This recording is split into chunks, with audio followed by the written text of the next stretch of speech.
our veins, sitting in the bleachers in the rain. We've shed a million tears and drank as many old-style beers out at the game. Let's go, Cubby, Son Ranto. Michael Cotton. Son Ranto. Michael Cotton. Son Ranto and the lovable Lucy. Lucho Scali. Son Ranto. Michael. Son Ranto. Cotton. Son Ranto and the lovable Lucy. Michael Cotton. Son Ranto. Lucho Scali.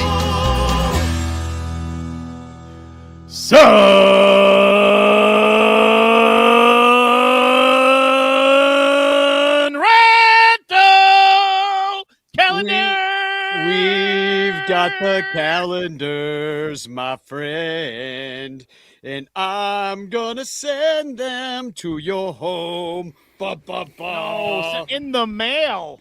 Yeah, In the mail was the rhyme. the good old-fashioned mail. Come rain, sleet, shine, drone attack, bombs, nuclear weapons. They deliver the mail. Pony Ice gunfire. gunfire, pepper spray, drunk guy in the alley. They're there for you. Zip tie handcuffs.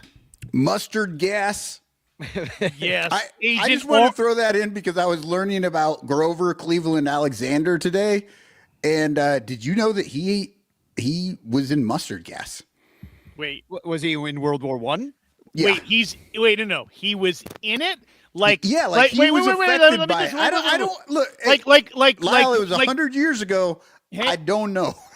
Was he cremated and he is one of the ingredients in mustard gas? You said he's in mustard gas, and I'm really confused. How is he in it? Yeah, he's a solid, and that is a gas, right? I mean, that doesn't work. Does yeah. it? You're the scientist. I don't know, man. Whenever he was in World War One, he actually got, and I don't know how to say it. Like, do you get attacked by gas? Exposed, I guess. You get gassed, baby. He was gassed by the gas? Yeah, and I mean, Lyle, if anybody would know about exposing, that would be you. Oh. He also knows about gas. And exploding gas. Let's come on. Let's be serious here. Well, welcome to the Son Ranto Show. It's brought to you by the Bleacher Bunch on the Fans First Podcast Network, and also, especially, in fact, by our 92 paid Patreon supporters. We have many more Patreon supporters than that. Only 92 of us give us at least $1 a month. You can come give us $1 a month and join our Discord where all sorts of action will be happening and is happening. Anyway, that's at patreon.com/Bleacher Bunch. But I would like to especially thank our super duper ranters. They are known as Bernie Barron, Blake Beard, and the also alliterative Brandon Olderback. Yeah, thank you for all our B's. I mean, I think it's obviously it's like the coolest people have BB names. I think that's what I'm finding out. Well, I richest personally people do not have a BB name, and so everyone knows I'm not cool. Well, that's also why you don't support us on Patreon. That's true. So. Also, we're brought to you by In the Clutch shirts and Matt Kammerer's incredible permanent paintings, which hang over our shoulders. Well, what's hanging over your shoulder? It looks like a bathrobe.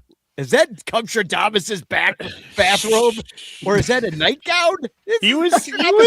He was here. Well, why isn't he wearing that? And what is he wearing now? He's you know that pose Donald Trump laying in his bathrobe on the bed? Oh God, no. Cumstradamus looks like that right now in my bed, but no bathrobe. You know what I mean? Oh no! Talk about mustard gas. Same hair. I know. God, it smells like mustard gas. It's like Agent Orange mustard gas. Hashtag chance in the chat. All the cool kids are doing it, especially Mr. Fourth Row, who wins the chance all the time. Maybe because he's first in there. Dominic Galoro also is coming to the show. Rain, sleet, shine, because he's a mailman. That's why I'm bringing that up. If you didn't know. So thanks for being here, guys. And we've got a great show. We're going to talk. There's actually pitchers and catchers. They happened. There are dudes stretching out slowly. Stretching them hammies. Laying in the grass. There are people in the hot springs right now. In the hot tub, tea time after lunch. I mean, when you think about this time of year and you think about your love of baseball and just all the players that have come through your life, do you think about like particular players this time of year, like just some of like the older players when they just really didn't seem like they wanted to be there, but they just be there, like, you know, like Rod Beck living in his goddamn camper, and like he literally was doing stretches one day. He was doing like the high toe kicks, but he really wasn't. And he had a beer in his hand. I'm just like, this is great. Well, like, you reminded me, we could start with this. I have it in the script to talk about Nick Castellanos, speaking of a beer in his hand, not invited to Phillies spring training. And apparently part of the problems that they had last year was that he came on the bench and drank a beer after he got pulled from a game, and he felt like the coach was too stringent with the rules. So as a way to show him that they needed to loosen up a little bit, he brought a beer out into the dugout in the middle of a game. And yeah. Oh, I love it. Yeah. Actually, through this is one of our TFCs for the night, but we'll look at it right now. There, yeah. And here's why it's a TFC. This is an ESPN post. It's a story from ESPN, and it starts, Phillies release Castellanos, who admits bringing beer in dugout. Who did Nick Castellanos piss off at ESPN that they're like, you know what? Fuck this guy. I'm going to write a headline and post it for the entire world to see, highlighting that he brought beer into the dugout. Like, he's just trying to, like, screw this guy out of getting another job, right? I know. Ty Cobb brought a bag full of hearts of his enemies into the dugout, and nobody wrote fucking anything about that. Well, and the real reason Nick Castellanos was released by the Phillies is not because of the beer, too. It's because he had a 88 OPS plus last year, and he had a 694 OPS, and he was a negative WAR player, and he's only 33 years old, so he might have more in the tank. And the moment he was released, and this is why this is a Cubs-related story, it's that I'm getting text from Kerry Meyer, so we're going to get Nick the Stick. You know, everybody wants him because of the 2 months. 2 months the man was a Cub. 2 months, like 5 years ago.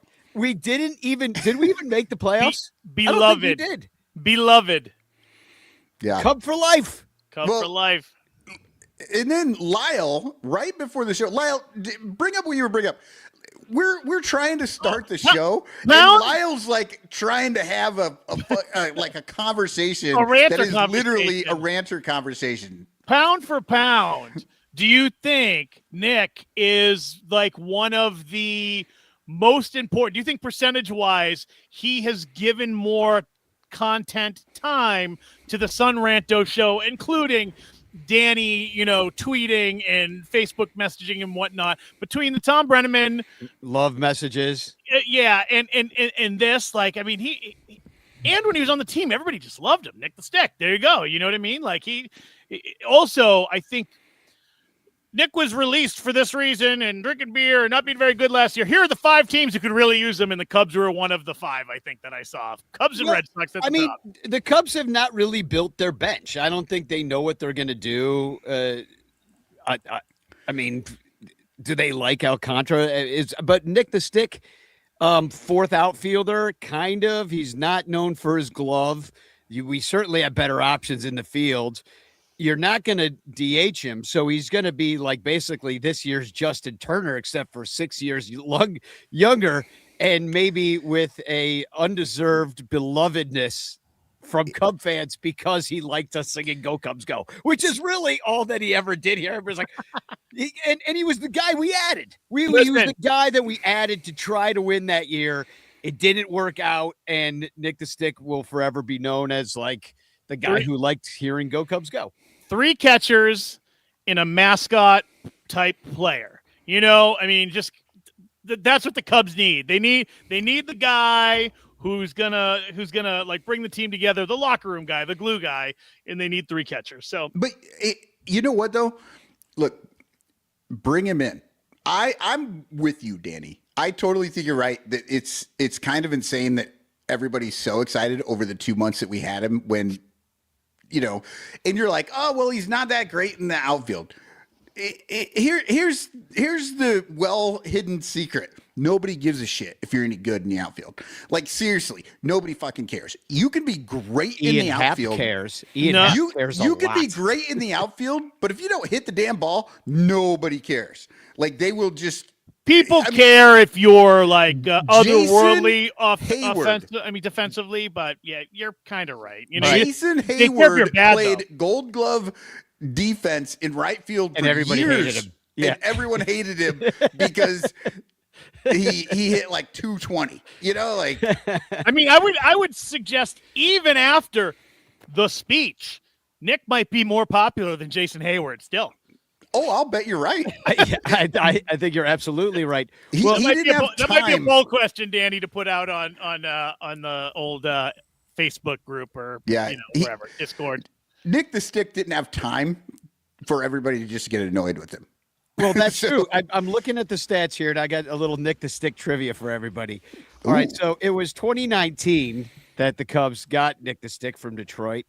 And now, can you tell me around what Nick the Stick's lifetime OPS is in his 13 years in baseball? Oh, lifetime OPS. Lifetime OPS or OPS plus. Like how much better is he like overall in his whole career? God, what's your guess, Michael? I'm going 690, baby. Yeah, that's low. I'm going like 999. Well, it's right in the middle. It's 785. Okay. So that's a solid player, right? You're going to take that throughout this career. Now, do you know, so he's 785 OPS for his career. Do you know what it was with the Cubs? Okay, now we're going to hit that 900. For his 225 plate appearances. What was it? 1,000.002.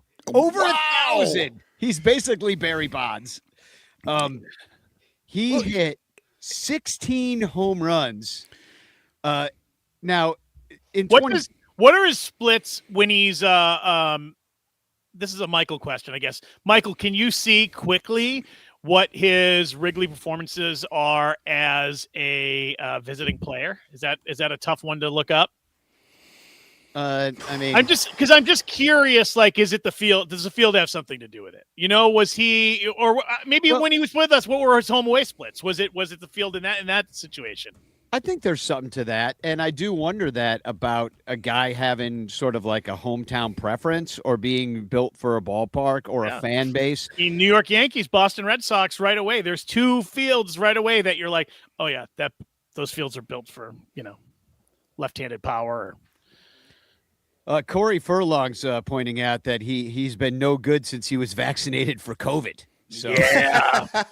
That is not a coincidence. Yeah, most of us are actually already dead from taking the jab. We're just plugged in. This is the Matrix, people. I mean, I'll tell you right now, I have not hit a home run since I got vaccinated. Me neither. So, I mean, Nick the Stick, he'd be a decent bench veteran option, but, you know, there's probably better choices out there, but it would be like a nostalgia thing. But we're talking, this is 7 years ago now, 2019. So it's 2026, everybody. The time is marching on. Yeah. And I do want to actually, before we get too far in the show, I want to say that finally the Marquee Network, and you're going to hear about them later in the bitch clock, because it took forever for them to announce when they are going to actually be showing the spring training games on the network that was created to show spring training games. And can I just say, what took so long? You're only showing a dozen games. Well, they didn't see if Boog could get off on March Madness, or they could get a fill-in because they refused to pay Cole Wright. Yeah, in anything but Ricketts coin, which is their own meme coin that they're making up to pay people now. Yeah. Okay. Hey, Lyle, I have an answer for your Wrigley Field Nick Castellanos. Thank you. I appreciate that question here. We were just stalling until you could come up with that. Yeah. So, like Danny said, he hit 16 home runs in 2019. As a Cub. As a Cub. He hit 15 home runs that year at Wrigley. 15 of them. Yeah. So now that may have been prior to, I don't know, but 15 home runs that year at Wrigley. Equal game splits. He was playing just as much as home and away, it looks like. Outside of that, I'll take that. in all the other years of his career, he has hit 11 home runs. That's not a lot. Yeah. In how many games? He's with the Reds for all those years, or not all those years. No, 2. Right, Reds for 2 years. Reds in 25 games. Yeah, he's hit 11 home runs in 25 games. That's actually not so bad. yeah, that's pretty good actually. Yeah, actually. So maybe I maybe don't know, let's go. Let's get him. Round him up. Nick the stick. Nick the stick. Nick the stick. Nick the stick. Yeah, I'm in. Well, So- I mean, it's not going to happen, but if it does happen, I'll be happy. I mean, why not try? I Well, mean, is he going to accept a bench role? Does he think he can be a major league corner outfielder somewhere? Maybe he thinks that ship has not sailed for him. He's only 33. Right. He's only 33. That used He to would be be old. great on the bench. We could use him as a backup first baseman. He could back up every position in the outfield. You know, just Well, not center. I mean, but you could move. You know what I mean? Like if you have to, He can be the take- backup, and you can slide someone over. slide yeah. somebody over, something like that. You know, maybe a little bit of a third base. I don't know. I think Nick Pinch the hit. stick. Absolutely pinch hit. DH sometimes if you need him. Hopefully you don't. Yeah, I But- mean, maybe he would be this year's Justin Turner, except for 6 years younger. And, Well, and and way that's better you. looking than Justin Turner. That's you basing that on last year's performance, Danny. Who knows? Maybe Well, he was just drunk. Well, in 2019, also He's an year of the- alcoholic. He had a beer in his hand once. I mean, that's also ridiculous that would be considered like, you know, a bridge too far to bring the beer in the dugout. I think more of what it was. Michael, Jim Leavitt used to- walk into your office at work with a can of beer in the Lyle, middle of a meeting. I don't know if you realize, but I am in my office, I know. my work With a office can of right beer. now, and I Beer. do have a beer. So, Yeah. you know, it's not going to matter for me here. Well- But no, I think it's more that he was talking shit to the I think that's it, to too. the He showed him manager. up. Yeah. It's not Yeah. that he had a beer. It's that he was telling the manager to, you know, take the stick out of your ass. Who was Yeah. the manager? Why am I forgetting the manager of the Phillies last year? It was Rob Thompson. Yeah. Yeah, It was- because Nick Castellanos. Yeah, he acknowledged that he was benched for bringing the beer, and he also wrote a note. I don't know if you saw this about the Miami incident. I don't know why he felt the need to do this, but he said he brought a Presidente into the dugout, which, you know, I appreciate that too, because he's down in Miami. You can't get Presidente everywhere. Down in Miami, it's everywhere though. It's a Dominican beer, and it's great.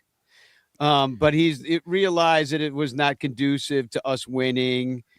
Shout out to our teammates for taking the beer out of my hands before I could take a sip. I appreciate you guys. So, like, you know, it's just kind of like, I agree. Like he was not hitting well, and he was kind of an asshole. And so now there's like, we're done Well, with you, Nick. and he probably thought everything was okay too, because I mean, his coach wasn't he formerly the singer of Matchbox 20, right? I was just Rob, gonna Rob say Thomas.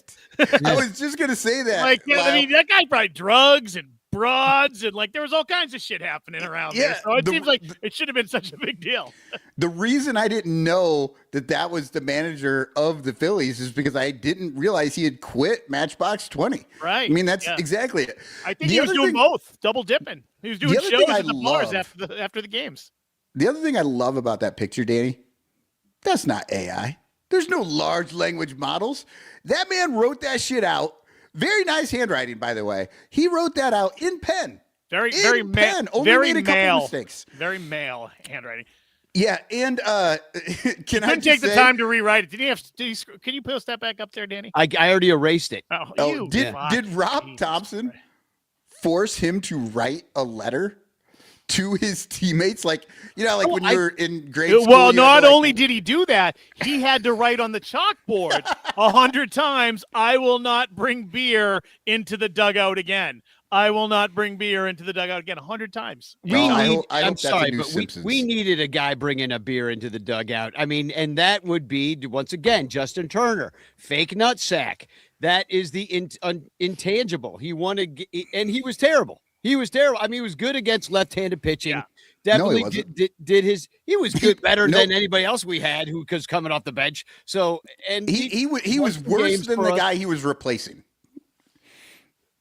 Well, Michael Bush, you mean? Yeah. Well, that's gonna. So it doesn't matter. Well, that's going to keep happening. If we get Nick the Stick, Michael Bush will sit, and there will be Nick the Stick. But at least we'll enjoy Nick the Stick maybe a little bit more. Justin Turner can hand off the fake nutsack, and we'll be good. But I want to share a link. Can I ask one more question, Danny? Pound for pound, again, percentage-wise, how much content do you think he adds to the Sun Ranto conversation compared to any other player? Is he a top 5 conversation piece? We've already talked about him too much tonight. I know, but it's been forever. Who do we talk about more? Addison Russell? Like who gets more time? Javi? Like, I don't know. There's no player that's available right now that the Cubs could sign that would be better for the Sun Ranto show. I agree. Because, I mean, can you think of a lesser player that's taken I up so much of our time? I can think of one. Who? Trevor Bauer. Oh, they go get him, and they're like, you know what?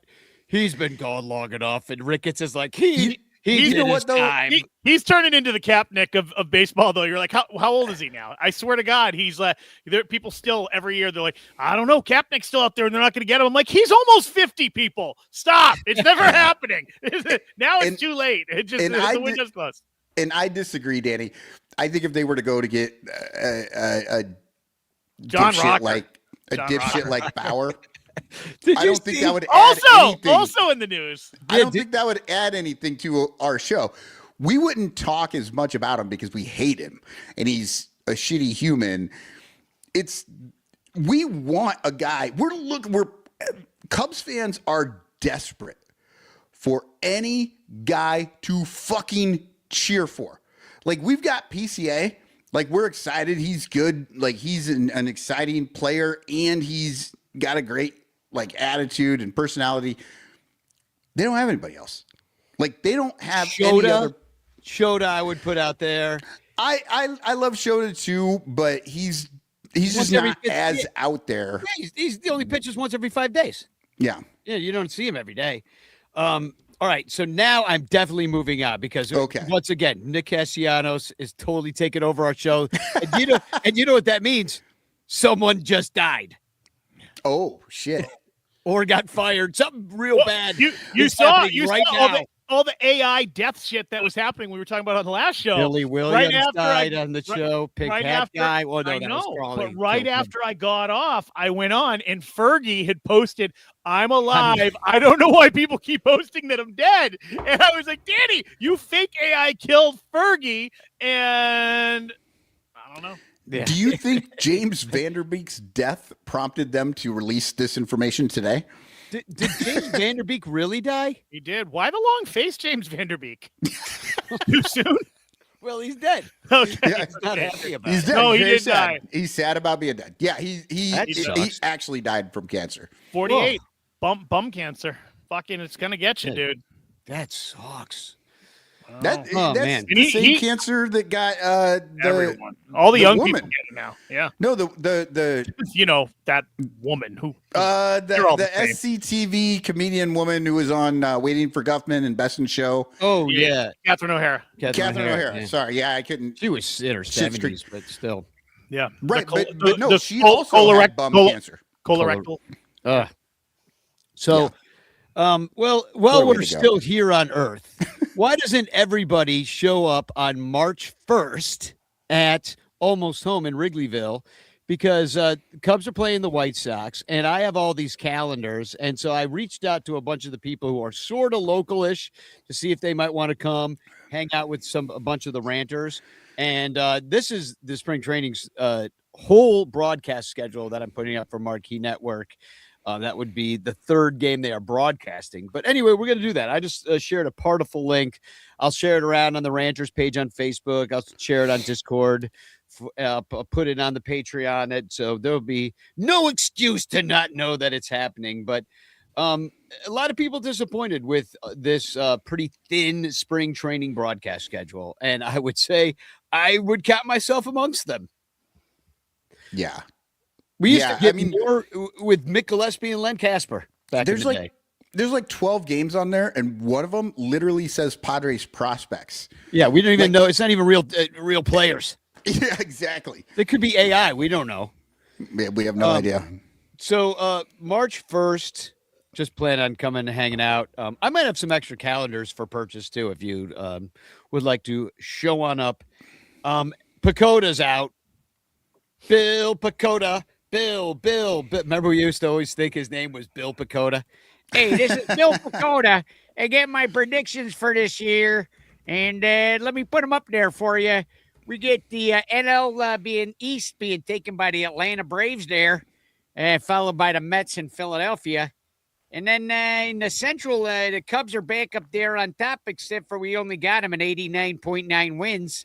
And with Milwaukee and surprise Pittsburgh in front of Cincinnati. And thank God St. Louis is going to finally take up the rear there. And, of course, and this could be the easiest pick of all. A freaking blind monkey could pick Los Angeles Dodgers to win the NL West because they got billions of dollars worth of ball players on the team. And then San Diego, the whale's vagina, comes in second, tied with San Francisco. And then Arizona takes a step back, especially today, because they found Corbin Carroll's got a broken hammock bone, and Colorado's going to be terrible. They shouldn't even be a baseball team. What's a hammock bone? It's the bone that's made of ham in your hand. That's what I thought. Yeah. Thank you. Thank you for clarifying. A ham bone is your thigh, though. It's your buttocks. Like it's that bone. So the ham bone connected to the butt bone, and the butt bone connected to the. Yeah. Okay, but you know what? You should have listed that. They have the Cubs in first place until the last 3 weeks of the season when Milwaukee overtakes them. Well, I looked up last year's Pacoda predictions, and they suck. I mean, the only thing they were right about. Do you already have them? Here they are. Oh, last year's? Oh, yeah. Well, I just brought it up. Oh, that's this year. No, that's last year. Oh, it is. Okay. Yeah, and so they were wrong about the Reds. They were wrong about the Cardinals. The Pirates. I don't know how many wins the Pirates. They were right about the Cubs in a way. Like we were only one over. The Cubs. They were wrong about the Brewers by a lot. Yeah. Yeah. The Cubs were the only team that they were correct about, and that's because they had 90 wins and they projected 91. But the Brewers whooped our ass at 95. Like that was not good. Yeah. Well, they're wrong. And they were wrong about the whole freaking major leagues because last year they picked the Braves to win the East. They came in fourth. They picked the Dodgers, but that's like obvious. Then they picked the Rangers to win the AL West. They came in third. They picked the Twins to win the Central. They came in fourth. And they were right about the Yankees, except for the end of time with the Blue Jays. The Dodgers bench is the second best team in baseball. Exactly. Yes. That's what's crazy. So I basically don't give any credence to Pacoda at all, but I'll tell you who they got in the East of AL. Boston takes a huge step back here, Lyle. New York wins it. Toronto, it's basically last year's, except for it's a pretty competitive division with everybody over 500 and within 7 games of each other. Like Tampa Bay, they have an 81.5 wins and New York 88.6. Yeah, Lyle, you should be happy about this, though. Yeah, no, you're right. They have Boston down that low. You're right. And we know they're wrong. Yeah, because Pacoda is wrong, so you know you're coming first. And who the fuck thinks that the White Sox are going to win 69 games? 69. Nice. Actually, that's the one projection that they actually didn't run any fucking formula for. Yeah. They're just like Chicago wants 69. Yeah. Let's throw them a little hammock bone. So we have Kansas City winning the Central, with Detroit coming in second. Detroit made a lot of moves this year too. I don't know if they were good moves. They brought Verlander back for reasons. I'm like, the man is a million, but there he is playing for Detroit. They're paying Tariq Skubal, and they got that kid. What's his name? Framber, right? Didn't they get Framber? Yeah, Framber Valdez. They did some things, and then Minnesota Cleveland, and then the White Sox, of course, come in last, which is always hilarious. I have some White Sox news to share later because they're freaking morons, and it's hilarious. AL West, Seattle wins it again. Houston behind, and they actually have Sacramento listed as the team now instead of Athletics. A's. Yeah, so which is weird because they don't play in Sacramento. They play in West Sacramento, as we learned in that one series last year where they ad nauseum said West Sacramento. And technically, are they still, I guess they're just homeless, but they're still, I mean, are they the Vegas team yet, but without a home?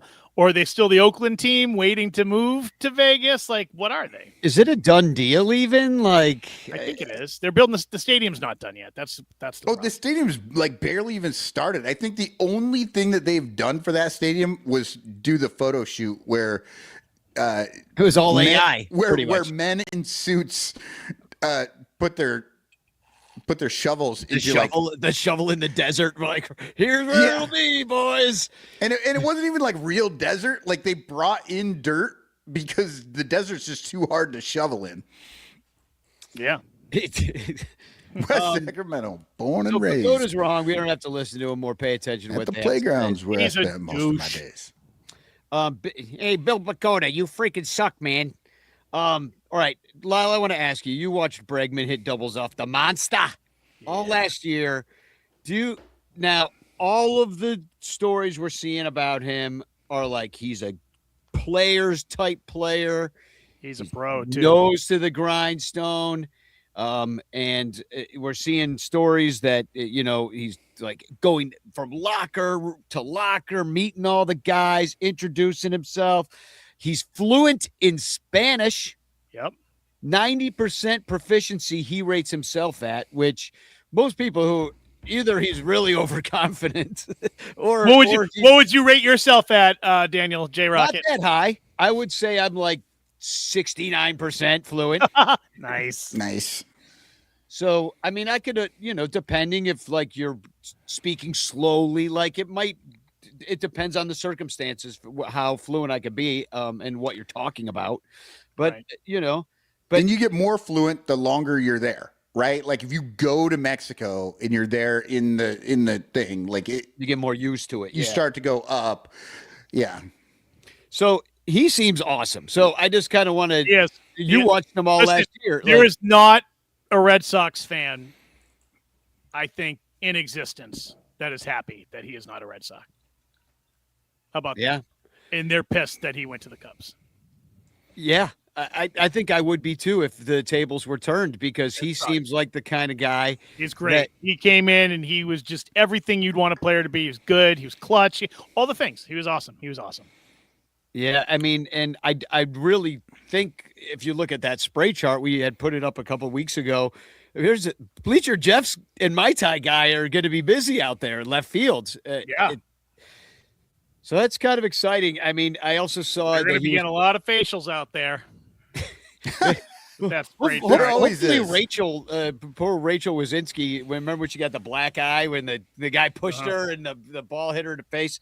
Hopefully that won't happen. She's down there in that row too. But I saw that Hobie Milner, a new bullpen guy for the Cubs, he was telling Bregman the secrets that they had on him, and Bregman said that he knew one of the secrets, one of his weaknesses, but didn't know the other one. And I thought that was interesting that, now that they're on the team, and I always wondered if that happened. Like Wilson Contreras becomes a Cardinal, and he's just like, he's the catcher, so he just tells everybody what, how you get the guy out. Yeah. You would figure that would get around, right? Like you have friends on other teams. You'd be like, hey, man, you need to ask your catcher, like what they have on me or something. I don't know. If your friend is asking you this and you're on that team, do you tell your friend like, fuck off, I'm not going to tell you? I'm going to put myself in this situation. If I'm playing for the Cubs and Danny's playing for the Cardinals, because that's probably the team you'd want to play for. He's a fake Cubs fan. And I knew what we had on him, and he's my guy. Danny's my fucking He's my brother. Ride or die. Right. He's my ride or die. Oh, I would not. I love more than middle-aged white women speak. I would not. Not only would I not tell him, I would try to think I would tell all the other players on my team the secrets of his life about, like the time that, he did that thing and those people walked into the room while he was doing that thing. And there was that statue that was in his thing, like I would tell them so they could really just razz him and get in his head. So every time he showed up would... at their ballpark, he'd have a locker full of that thing. Chicken bones. Exactly. Opposing fans would throw chicken bones at him when he's rounding first. There would definitely be a lot of secrets out there. So I don't know that I would do that. I don't think I would give it up unless he was my teammate. Well, and the other thing about it, though, if they are the teammate, you're not always going to be teammates. So, you want, if you're Hobie Milner, you don't have as long of a contract with the Chicago Cubs as Bregman does. You're going to tell him how you get him out, and then he's going to see you, when you're playing for the Blue Jays in a couple of years, and he's like, well, here's what he's going to do to me. He knows all my secrets. The best thing about what we do is that we're the best damn Cubs fan podcast show out there, and there are no weaknesses in this group. So nobody, no matter what podcast we go on, nobody's ever going to tell us that we have weaknesses. We're the 69th best. Yeah, yeah. Well, if you don't believe us, take it from Aramis Ramirez. Hello, the Son Santos Show, the Chicago Cubs, 69 best postcard. Take care. Son Santos Show. Podscat. Podscat. That's a whole other kind of show. Right. Whoa. Hey now. Speaking of, my stomach has been turning. I ate something weird earlier, so this might be a Podscat show. Yeah, that's our OnlyFans channel. Yep. Gross. So that was even too far for me, Michael. So there is more good news. I'm going to choose to be somewhat positive, just because it is spring training and we haven't lost any games yet. We haven't gone, 12-14 in April. Honestly, you don't want to win in the spring. This is the most positive I think we've been in a while. In 5, 6 since Jed Hoyer became the GM. That's terrible. That's terrible news. That's terrible. You have hope. You're fucked. Exactly. I don't know that it's hope so much as it's just I don't know. I'm looking forward to the season in a different way. Like all the other seasons, I was sure they were going to suck. This season, I'm like, hey, they may not suck. I'm like guy on that Major League movie. They might not suck. Everyone, Michael just jinxed the Cubs for the year. I mean, even Michael was poo-pooing on the 2016 Cubs until the final out of the final game. Oh, that's absolutely not true. Well, I will give you more good news. Is that Palencia, it seems, was named the closer. Pretty much. Although I think it is sort of still going to be by. That's big news because, Craig doesn't like to name the closer. You know what I mean? Yeah. Yeah. He doesn't like that shit. I think it's because he's got the best walk-up music is why. Isn't it a little premature? Yeah, you don't name that. First until of all, a couple days, he's probably going to get hurt the first fucking spring training out. Well, maybe that's what it's about. That he doesn't want Palencia out there being trying to get this job as closer, right? And trying to impress on every outing and end up hurting himself. And he's like, "You're the closer," and he can always fucking change. So you know what I mean? Lying to him is what you're saying. Yeah, he's just make sure he doesn't get too ahead of himself. He's whispering to all the other guys. He's like, you might be the closer, too. And he's crazy. He's going to try to throw 110 his first time out. And I want him to He can throw harder than anybody else, and Palencia did a lot of work on himself, and he's there. If it's not him, then who? Because Hunter Harvey, who if it's not he, then him. I gotta. If it's not him, then he. Wait, are we doing pronouns on this show? Because we should. Of course we are. We want to piss off the conservatives, right? Yeah, we have to. Yeah. Danny Rocket, he, him. But I love this, and I shout out to Brett Taylor at Bleacher Nation for this headline about Hunter Harvey. All the alliteration in the world. Love it. The hopes are very high for Hunter Harvey if the Cubs can help him stay healthy. Nice job. And look at him.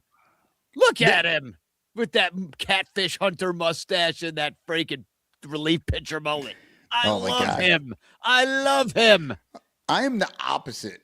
Just looking at that picture makes me want to punch him in the face. You want to fight him. His balls itch so bad. You know he's got jock itch from not wearing shower shoes. You know it. It just climbed right up his legs. Right up his legs. I think Danny's breaking news that Hunter Harvey has balls that hang to the floor. No. His third shower shoe fell off, people. Yeah. So anyway, I like the bullpen. Our bullpen is awesome. But I will say that I will couch my optimism in the fact that Hunter Harvey is often injured. And I'm not just talking about the fungus on his nuts. Hunter Harvey has a fungus among us. Hankering for harm to himself. A hanker for a hunk. Good. H's in there. It's like the fucking 10th time that's come up in the last 2 weeks. Are you a fan of a certain age that every time he wants cheese, he gets a song from the 80s is stuck in his head? Yes. Hanker for a hunk of cheese. By the way, you ever see those Schoolhouse? I want a Jello pudding pop right now. But have you ever seen the Schoolhouse Rock band perform live? No, but I want to now. They exist. Go watch on YouTube. They look nothing like you think. They are animated. Don't look at it. It's gonna ruin it for you. In fact, you're not gonna like it. You'll be like, oh, now I got that guy in my head. They all have catfish hunter fucking mustaches and it's worse. reliever haircuts. They're old and gross. Yeah. Is that what we're gonna end the show with? One of those. So, we always end up the show old and gross, don't we? So we started that way. The last thing I want to bring up on this end of the show before we go to a break is that, and it's pretty serious, I think, is that there were visa issues, which this is not the time to be having visa issues in this country. I would disagree, Danny. This is exactly the time to have visa issues because the reason we're having visa issues with anybody is because it's this time. These fucking assholes. Yeah. Ricketts fucking pocketbook buddies. Exactly. And fucking Pete Ricketts, who voted for all this bullshit and supports the Cubs owner supports all this bullshit. So this sucks. But Assad had a visa issue, but he made it to camp today. Ballesteros and Betancourt were delayed as well. They're expected shortly. I mean, this has happened before, but the alarm bells go off at a point like this because I immediately start thinking about all of the foreign-born players. I looked it up. It's 25% of the major leagues were born in another country. Right. The guy for the Giants, who I cannot remember right now, Korean, I believe. Yeah, couldn't get in. Got held. Delayed.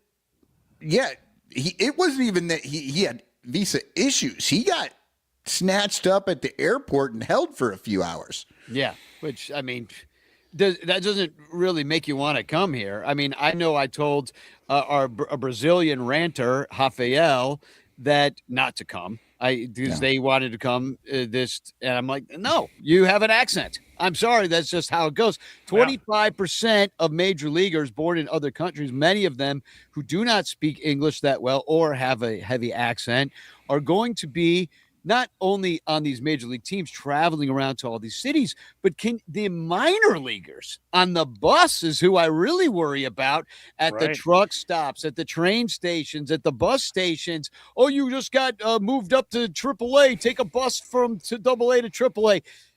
good luck. Here comes Icers. Who are you? Oh, I forgot my wallet. It's in my bag. Well, Doesn't matter. Off you go. You know, like I mean, half of these AAA teams are in rural communities anyway. They're going to be out there where, like, literally, ICE and federal agents and all that shit are like. It's hard for them to make their quota when there's just so few people around. So they'll go to the ball game, pick up a few, and they'll get their bonus from Donald Trump. Yeah. So it's really or not Probably not because they're not getting them. And he's kind of known to like not pay people eventually. Yeah. There's a whole Reddit page of all these ICE agents pissed off because they never got their bonus checks and they're not getting paid. I was like, wow, okay. Johnny Croteau's here. What Johnny kind of asshole do you have to be? It's like, oh, the only thing I don't like about my job, snatching people up off of the street and throwing them into a prison where nobody knows where they are. The only thing I don't like is the fact that I didn't get an extra $400 this week. But otherwise, fucking awesome. Awesome. No, because they actually it's real money, Michael, because they were all supposed to get $50,000 signing bonuses, and a lot of people haven't gotten them yet. Yeah, well, you have to work a certain amount. But it's past it. It's past the time though. The Dodgers lawyers put that shit together. They'll make that money over the next 40 years. Andy Wells is still waiting for his $2,000 Doge check, I believe. Yeah, and there's some other checks too. We're all owed some money somewhere down the line. I don't know. Instead, I just did my taxes. I owe money, so I'm paying for all this shit to happen. Isn't that great? That's even better. Yeah. Yeah. I was thinking, like, do I really have to file? Like, didn't the IRS get doged anyway? Like, I don't really have to. There's nobody there. There's nobody there. Just like, well, and the fuck up thing is in the mail. Danny, you don't have to file, really. I mean, I doubt that you really owe all that much. But the thing is, it's so much easier for them to come after you for $1,000 than it is to go after like a fucking rich guy who owes them $1 million.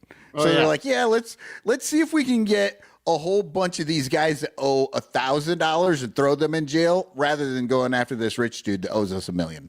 Yeah, well, rich guys not going to jail has been a pretty strong theme of this country recently. Yeah, I mean, forever, kind of. Forever. Forever. Forever. Yeah, no, that's the thing. If you know some history, no political party or persuasion is innocent of those crimes. No. No. That's true, but some like it a little more though. It seems. Yeah. Well, Rich is just evil. We're going to take a break, mostly because Lyle has explosive diarrhea, but also we seem to be out of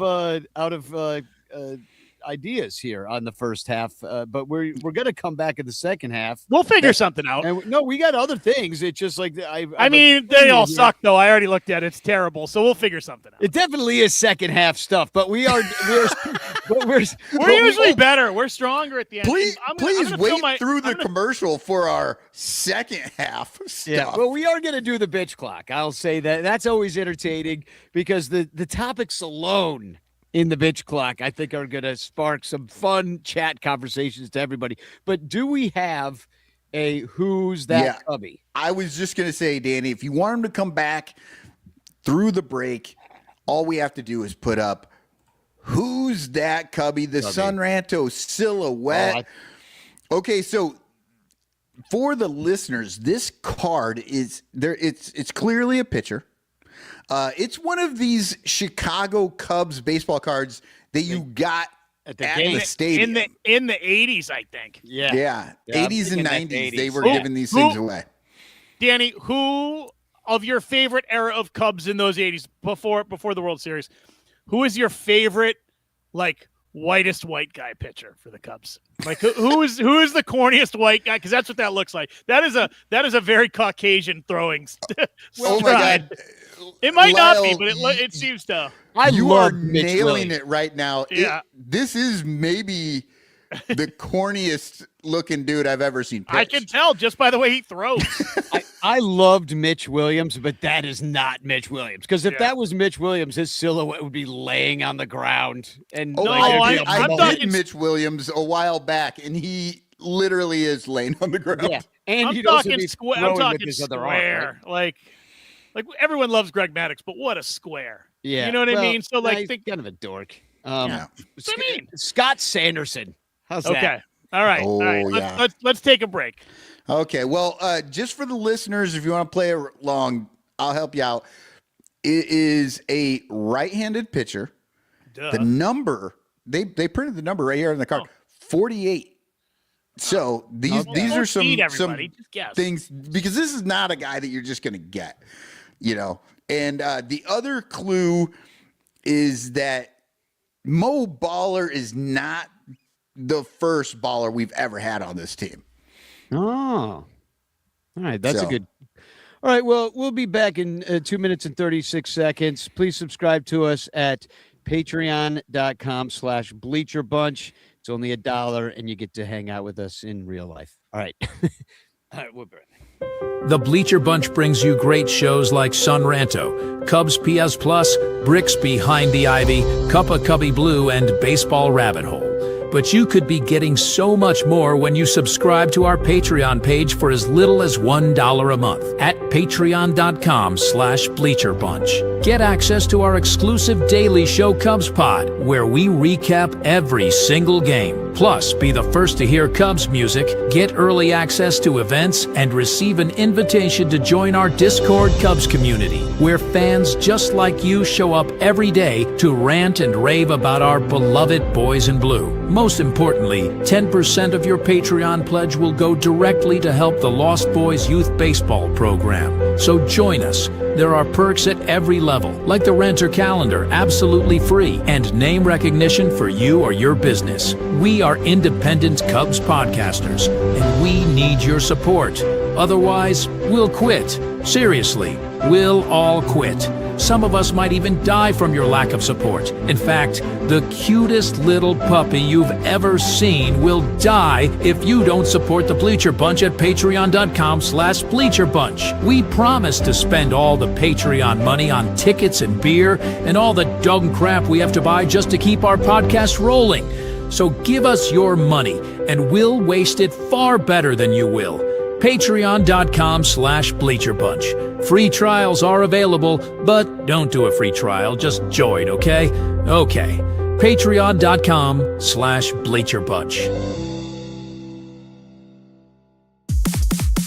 In the clutch. Buy t-shirts from In the Clutch. Take it from the Bleacher Bunch. You'll love the shirts from In the Clutch. In the Clutch shirts are comfortable, stylish, and guaranteed to get you laid. Plus, they're proud sponsors of the Bleacher Bunch. Use promo code BleacherBunch for 10% off your purchase. Nice to feel and soft to touch. That's why you will get laid so much. Wearing a shirt from In the Clutch. And you can thank the Bleacher Bunch. In the clutch. Buy t-shirts from In the Clutch. Remember the code Bleacher Bunch. Save 10% at In the Clutch. In the Clutch. In the Clutch. In the Clutch shirts actually not really guaranteed to get you laid. This is the ghost of Ernie Banks, and you're listening to the Sean Rando podcast. Whatever the hell a podcast is. That's so creepy. Okay, well, we did have some guesses. Artie, Mr. Fourth Row says Jamie Moyer. That is incorrect. Rogue Wave Creative tried Rick Russell. That is incorrect. Let's see. Somebody got it right here. Hold on. Andy Wells says Rick Circle. I don't know who either of you guys remember Rick Circle. Remember Rick Aguilera? Oh, you know what? I think he meant Oh, Rick Sutcliffe. Oh, that, you know what? Voice to text, not good. But Well, you know what they say, time is a flat Sutcliffe. A flat Sutcliffe is a sad Sutcliffe. Okay, but the answer is Anybody get it right? Jay Baller. Who the hell is Jay Baller? I never even heard of him. Yeah, and who got it right was Artie Boucher. On his second go round, he got it because he listened to the clue. Okay. I saw that Jay Baller, and I thought he was just like making up a name. Like I saw that in the chat, and I was like, "That's not real. That's not a real guy. Look at him. What Oh is my wrong God. with him? So He's got the longest crotch I've ever seen. yeah, and Lyle is not back, which is sad because I told you he's got an explosive diarrhea. He's literally sitting on a toilet right now, just dying. every picture I saw of this guy pitching, I was like, how did this person make it to the major leagues? Look at his head. Where he is looking right now at the last flag on the left field side of the grandstand. Like he is not looking at the plate. He is not. He's like nowhere. Fernando Valenzuela. He looks like a blind man, just like kind of going by feel. Yeah. Now Lyle's back. Lyle, look at this dude, Jay Baller. Look how wild his pitching style is. He's not even compared looking... to like the shadow made it look very not that, but you're right. I think when I was walking up the stairs, I heard Danny say Fernando Valenzuela, and he is because you remember Fernando would be looking at the sky when he'd get ready to release the ball, and you're like, oh my God, it must have been horrifying to hit against that guy. I'm looking at Jay Baller's stats here. He spent 3 years with the Cubs. I do not remember this dude at all. 85, 86, 87. I was watching those games. Jay Baller. You were locked in. Right. I was locked in. I have no idea, but 52, 53, and 29 innings pitched in Isn't those that years. when you started sniffing gas, though, a little bit? Well, I mean, we are the last of the lead paint generation, so That's fair. But he was with. But here's the weird thing about him: he pitched in 82 for Philly, and then his next year in the majors was 85, and then he pitched to 87, and then the next year he pitched in the majors again was in 1990 for Kansas City. So he's like skipping 2-3 years in between. And then what was he doing in between? Was he pitching in the minors, or was he like in a Mexican prison, or selling cocaine for? What is he doing? He was in Mexico. So, but I don't think he was in prison. He was in the Mexican League. Okay, but it might have been the Penal League for all I know. He also went to Japan. So Jay Baller with a long baseball career. Look at the end of this windup right here. Oh my God! It looks like his jaw's gonna fly off and hit somebody in the stands. Also, that did that thing go over the fucking fence? Look at that thing. It's like 2 feet above his hand. It's like he forgot to let go, or he let go too soon. Looks like it's gonna hit the freaking third base coach. Is he in pain? Jay Baller. I gotta find some freaking footage of this guy. I have no idea. I had never seen this either. I'm like, also, wait a minute. I'm looking through the names. Jay Baller's a great name, by the way. By the way, he might not be throwing that. That might be him making that face and putting his hand up to protect himself because the ball's coming back at him. Yeah, that shit. That ball just ricocheted off his jaw. Man, that's back in the day where like you would just make faces at the batter to scare him. You should superimpose that face he's making over some porn scenes. It would be fun. I do. That is really the world's worst O face. Yeah. Yeah. Danny, you do bring up something though. Like I do miss the old days when weird people pitched and hit and just did weird shit on the field. There's two things in sports that really bug me right now. Everyone, like, it is so technical now that there's so few weird deliveries, especially with pitchers. I miss sidearm. I miss fucking submarine pitchers. There's a little bit of it out there, but for the most part, that doesn't really exist, and everyone's kind of throwing the same now. And basketball is the other one. Everyone shoots almost exactly the same now, and it's wild. If you're young, you have no idea. The 70s and 80s, there were still guys fucking going to the free throw line, throwing fucking diaper shots because they were more accurate. And I mean, even like Larry Bird, the greatest player to ever play the game, top 5 anyway, had a weird release. His fucked up ball was way behind his ear, but he was so right on. And all those guys, it's sad. I miss that. It was much more fun even into the early 2000s because so like when we were kids and we would emulate the pitchers and the hitters, right? You'd stand up at the plate and you'd stand in whatever fucked up way that your guy was, and everybody else would have to guess who you were, right? Now, literally, everybody just fucking looks the same. Like, the only difference, like, their bat might be, I don't know, 3 inches higher on one guy and, 2 inches lower on another. Craig Counsell's with his hands over his head, way over his head. There's that. Yeah. And there's no, like, you can't do a wind-up. Like, shaking his booty and, like, doing the lambada. Yeah, you can't do any of that anymore. None of that is there. I mean, get a little bit of it, here and there. You'll see a guy with just a little bit of a different style, a leg kick or something like that everybody makes the Kershaw double tap or something. Mm-hmm. I will say the pitchers still do have a little bit more going on. There was a catcher for the You're right, but Dodgers. the throwing motion is still like, even when they're doing the weird shit before they throw, a lot of the guys end up with very similar motion when they're repeatable. Throwing the it's repeatable. Yeah, there was a catcher for the Dodgers that had to pitch in garbage time last year that was out there, and he was emulating different pitchers on the mound. I used to pretend I was fun. Dan Quisenberry. Do you remember him? He was a very successful reliever. He was like the Rolaids relief man back in the day for the Royals. And I liked because he was a submariner, as now you're on board. Well, you're right though. Why wouldn't it be submariner? But I mean, there's literally a baseball team called the Mariners. They're not called the Mariners. It's a fair point. So, but he would throw underhand, and it would hurt my arm less. It hurt my arm less to throw underhand like that. Yeah. So, dude, look at every old guy fucking out in the backyard playing catch their kids with the football. They even throw the football underhand because everybody has that moment they remember when they lost their rotator cuff. My dad was showing off for somebody. You try to throw a wiffle ball at 108 miles an hour, or you whipped a tennis ball a little too hard for the dog, and you're like, no! And you make a face like fucking, what's his name? What was that fucking guy's name? Bill Baller, Jay Baller. Yeah. Softball players don't have these injuries.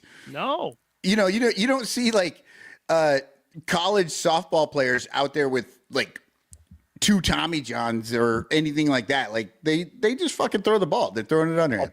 Technically, I don't hear any college softball news at all, pretty much. So they might be having surgeries all the time, and I just don't know. Like you know what? It's at the top of my mind. I actually went. Alex Anderson and I, Ranter, went to the women's basketball game, the Iowa women's basketball game last night, and the Iowa women's softball team came out to throw T-shirts into the stands.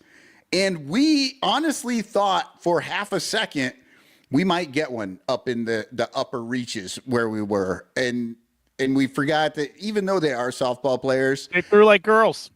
they threw well, but T-shirts do not fly. No, they don't. There's just nothing you can do with the T-shirt. At a certain point, a cannon. It stops. I've always wanted to have a T-shirt cannon.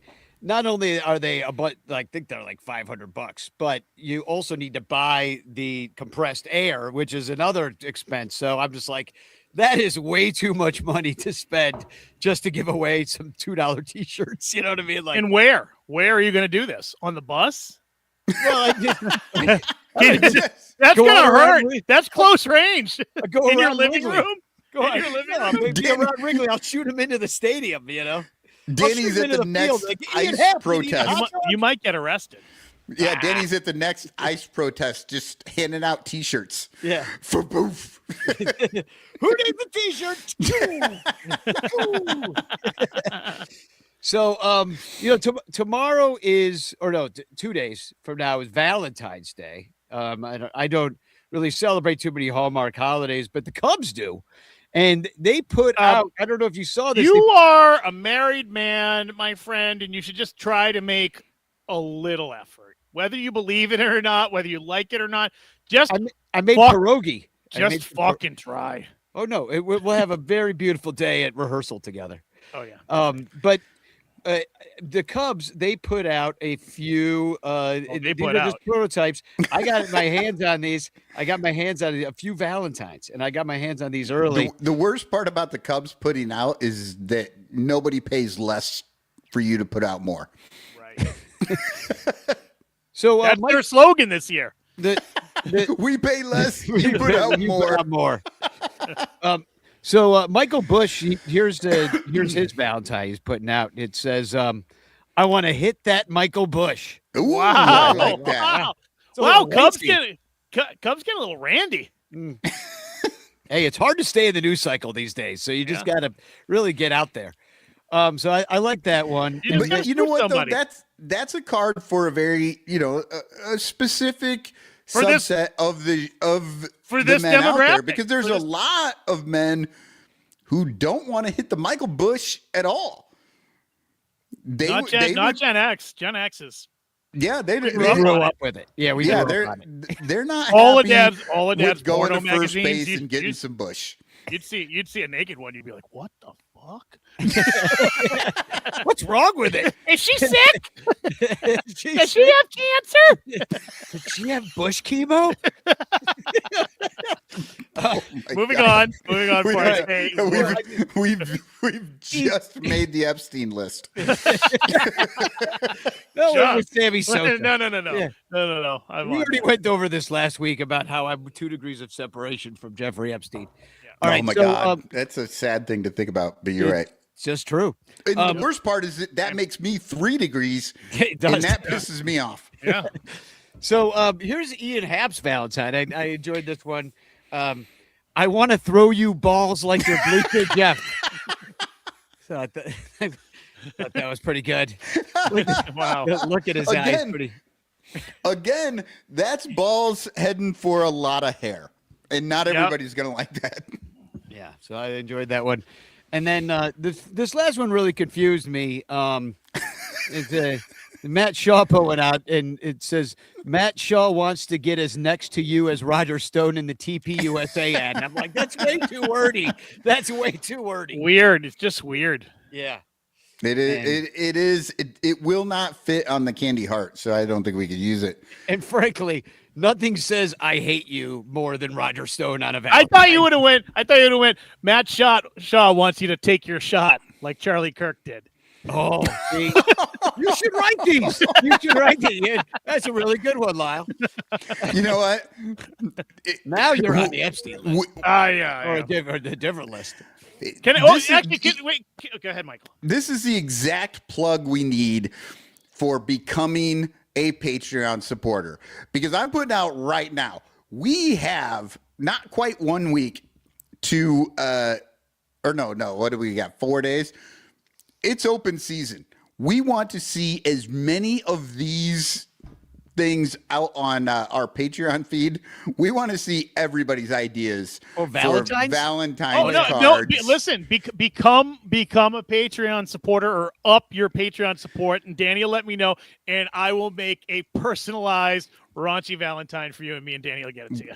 Yeah, we are about to have a lot of fun on the Discord. It'll be worse than the one I just said. I'm telling you, I wanted to make more of these. Like I had one that it was Seiya Suzuki that I wanted it to say, "I want to Seiya naked," and nice. It wouldn't do it. And then I was like, okay, I want to Seiya in my bed. Wouldn't do that. Then I was like, okay, I want to Seiya in my dreams. Then it was like copyright issue. So it like got wise to me that of what I was up to, and ChatGPT, it foiled me. So I went to my work ChatGPT, which they pay for, and I was like, well, this isn't that bad. I won't get in trouble if I do say a Suzuki thing on here. It's not too dirty. Yeah. And it wouldn't do it on there either. Huh. Well, that's the thing about AI that people don't realize. Everything has bias to it, no matter what. And AI has a very male-centric bias. And when you start trying to write a Valentine about talking, that male-centric AI is like, no, we don't do talking around here. You're not saying nothing. We are not talking. Can I just because Danny brought up the Epstein list because he can't stop thinking about it. Waiting for those pages. All this redacted material, right? My question is going to go somewhere, but I had a first question. Is all this redacted material, there's all these like black rectangles, right? Redacting things. Are we sure that they're just not some like evil deity or some weird person out there that's friends with Cubstradamus that is actually just a black rectangle? Can you imagine? And they should be looking for that. The man that it's like a He-Man character almost. He just looks like a black rectangle. I'm definitely waiting for Cubstradamus to be mentioned in the Epstein list because he's no doubt in there. My question actually is, because of the amount of people that are tied politically to both parties, but a lot of people tied directly to Donald Trump, friends of his, supporters of his, people who are in his in administration have come out on the list. And I thought everything had come out, but beyond the redactions, there's still like 2,000 pages of material and like terabytes worth of videos that haven't been released yet. They're slow playing it. What are the odds that a Ricketts is on it? What do you like? Are you going to be surprised if that happens? Is it? My money's on Todd or Laura. Yeah, to not Laura. See, but my money's on Papa Ricketts. Papa me Joe too. is Me too. the guy. Me too. I agree. TD Ameritrade going to the island, hanging out with Nutlick. Oh yeah, I could see it. Yeah, Nutlick. Yeah, Howard Nutlick. Howard Nutlick. Yeah. Because I went on, what is that? Kashi, with the website, you can pretty much bet on anything. I went on, I couldn't get on regular, and I had a friend look, and I asked him to look up Tom Ricketts, what the odds were, because you can bet on anything, what the odds of him being on it. And for a minute, something started to come up, and then fucking it went away, but it was like plus 300, which is low odds. It's like, they're saying it's not going to be on there, but I would guess it's probably even odds that one of them is on it. Yeah, of all the Ricketts. Yeah. Well, they're new money, and I don't know. It's hard to say, but they do have power. They got a senator. That's why I say Joe. I think it's Joe coming up in the 80s and 90s doing his thing. Yeah. Yeah, a little Omaha party. All right, well, let's move on from the Epstein list. I got no good segue for that one, but I will talk about the non-roster invitees, and let's play a game. And it's called Have You Heard of This Guy? Jay Baller. All right. Jeff Brigham. Heard of him? Yes. He is a Mormon. He's from Salt Lake City. I know Jeff Brigham well. Grant Kipp. No. Corbin Martin. Corbin, didn't he play third base for the Indians when the Wild thing was pitching for them? Something like that. Corbin Burnson. Why is everybody named Corbin right now? Isn't there a Corbin on the couple Connors? Diamondbacks? A Collins, Connors, Corbins, Collins. Yeah, it's a code time. Colin Snyder, never heard of him. Trent Thornton, never heard of him. Jackson Wiggins will be there, so that'd be cool to see. He's our number one pitching prospect at this point. I think that maybe if the Cubs don't act like the Cubs, we could see more of him this year, although there's not really a huge spot right now. But, Michael, you're finally going to get to see – I'm skipping the catchers real quick, but you're finally going to get to see Jonathan Long play. They don't totally hate him. He's actually going to be at camp. Yeah, that's as close as he's going to be to the major league team. Scott Kingery, he's been around a little bit, and I think he was on the 1969 Cubs team. Yeah, I think so too. And B.J. Murray, never heard of him. Jefferson Rojas, a prospect, he got the call. Catchers, Ariel Armas, who's a catching prospect. Christian Bethencourt, who is currently in ICE detention. And Casey Opitz is also going to be there, another catching prospect with some pop. That kid's got some pop. And then outfielders, Brett Bateman, who I think he's got some major league experience. Dylan Carlson definitely does. And Chaz McCormick. Oh, Chaz. Yes. Fuck Chaz. Can I ask, is that a typo on Jonathan Long? Is it No. T-H-O? That's how he spells it? Yeah. God, I hate him. Chaz McCormick, I had heard of, and he kind of stinks, but he's an outfielder, negative WAR player last couple years for the Houston Astros. So that's more Chaz McCormick, sloppy second, Astro shit. Okay, so we always get on these guys for having two first names for their whole name, right? Where do we sit on guys who have two last names for their whole name? Jefferson Rojas. Those aren't even from the same cultures. Those are two separate cultures. Jefferson Rojas. Yeah, well, maybe last name Rojas is from two separate cultures. It could be. I mean, Connor is now a first name, but it's a last name. You know, Connor Schultz is a double last to me. Yeah, Connor. Yeah, I'm with you on that one. So where do we come down? So Like obviously Jackson we all with know an X. two first names, bad news. Does that make two last names good news? I think it means We could go that way. We could be against two first names and two last names. Did you already delete that, butthead? No. Here you go. All right. Each of us has to pick one player That's gonna make on there. That's going to make the team sometime this year. The first one to have their player come up to the bigs gets to tell the other gets to do a dare for the other two people. How about everybody else has got to send him $10? All right. Okay, but hold on. We have to remove two names from this list. Jackson Wiggins is like literally their top prospect, and everyone expects him to be up there. So like that's fair. That's betting on him, that's not fair. And Christian Bethancourt has already played for the Cubs and has been on major league rosters. I'm saying we got to take him out. Everyone else, those guys are just like, who knows? Those were my top two picks. Now I'm fucked. Exactly, because It's the only ones that could. I mean, the team is full. I mean, and Christian Bethancourt would be there if there was an injury or they carried a third catcher. That would be the only reason he would even be there. But it doesn't matter because he's going to be in Guantanamo Bay till June.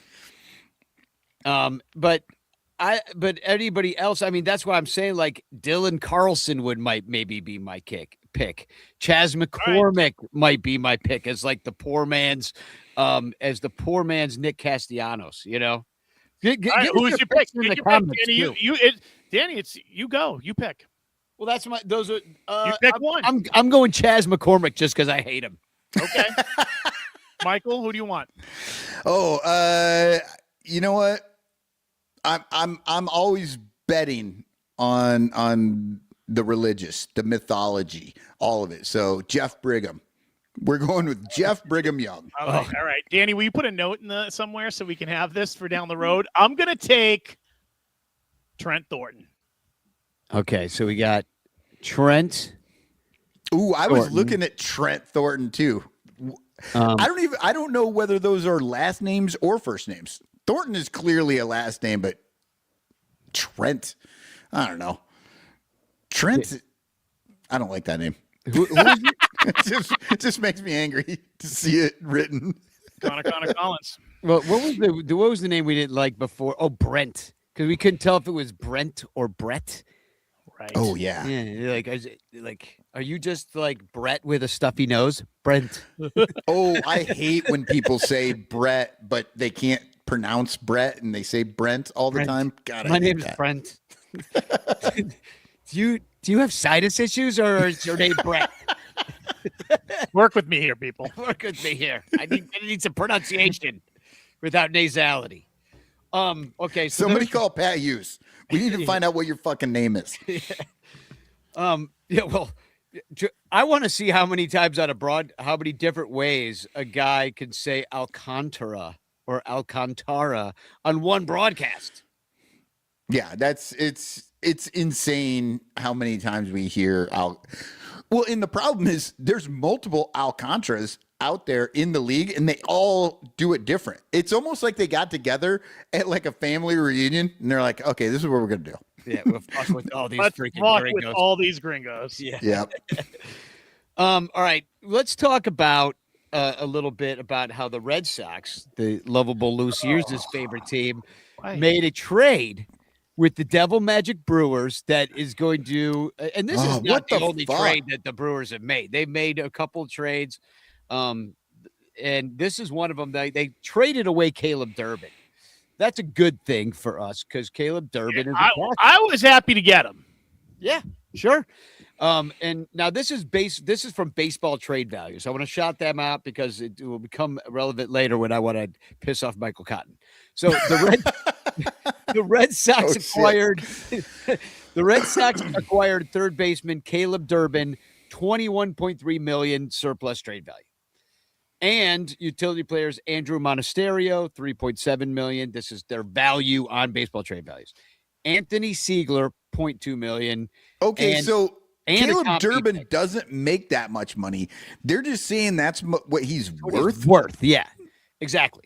So because he's a young guy, he's still under control.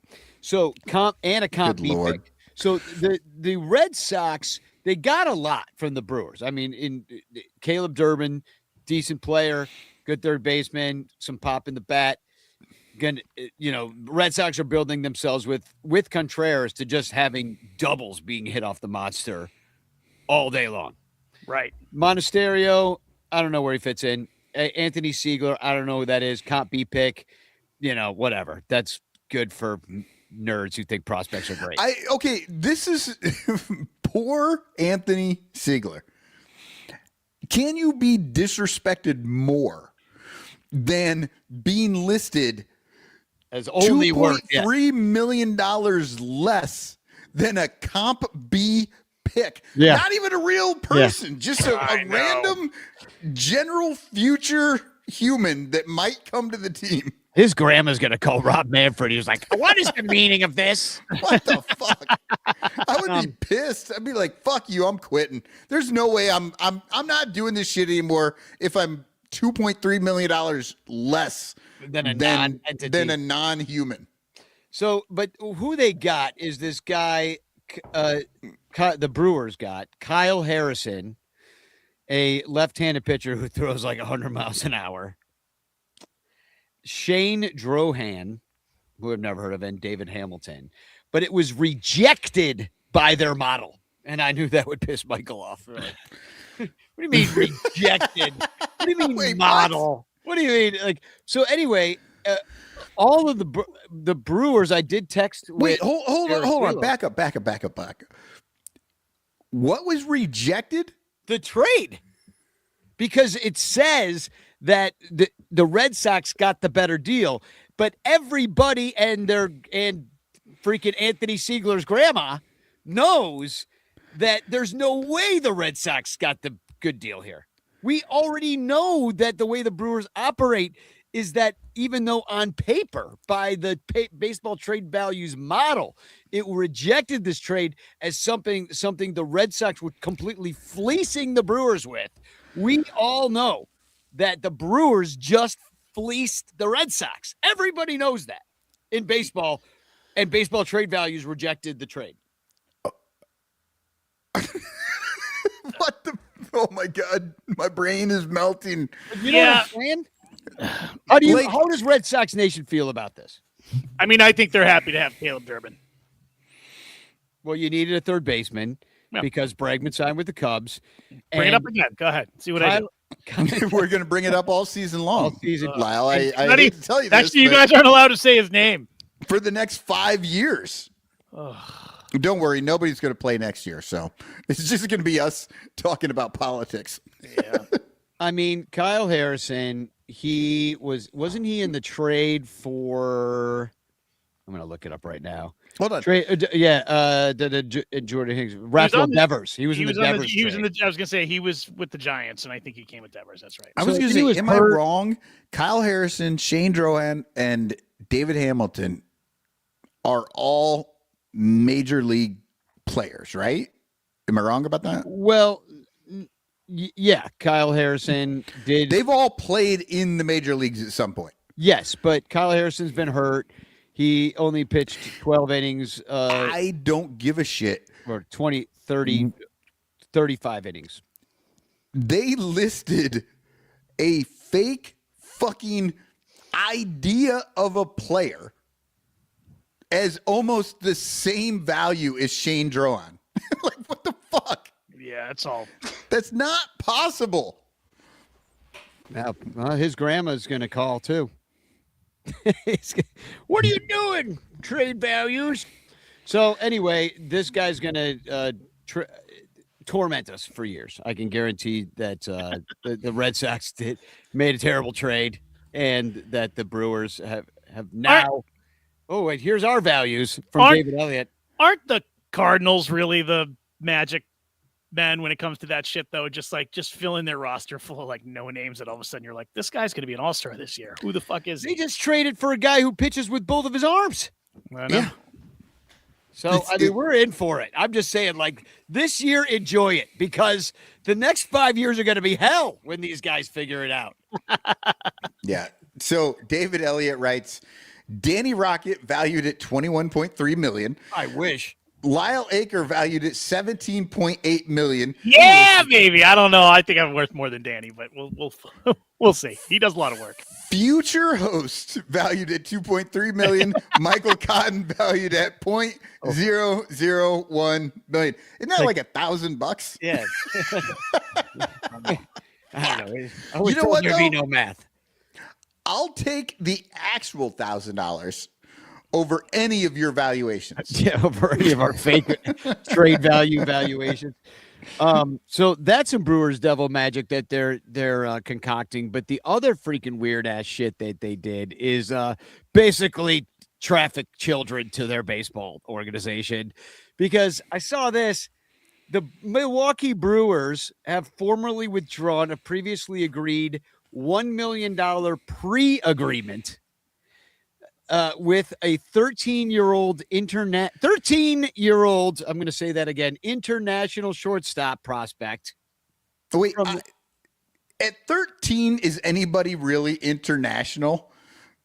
Yeah, you got a citizenship, and no, but at 13, you're generally just in one nation. You've not gone international. Not in international. Well, he is now, because the Brewers got their freaking hands on him. And so he's a prospect from the 2029 class, 13.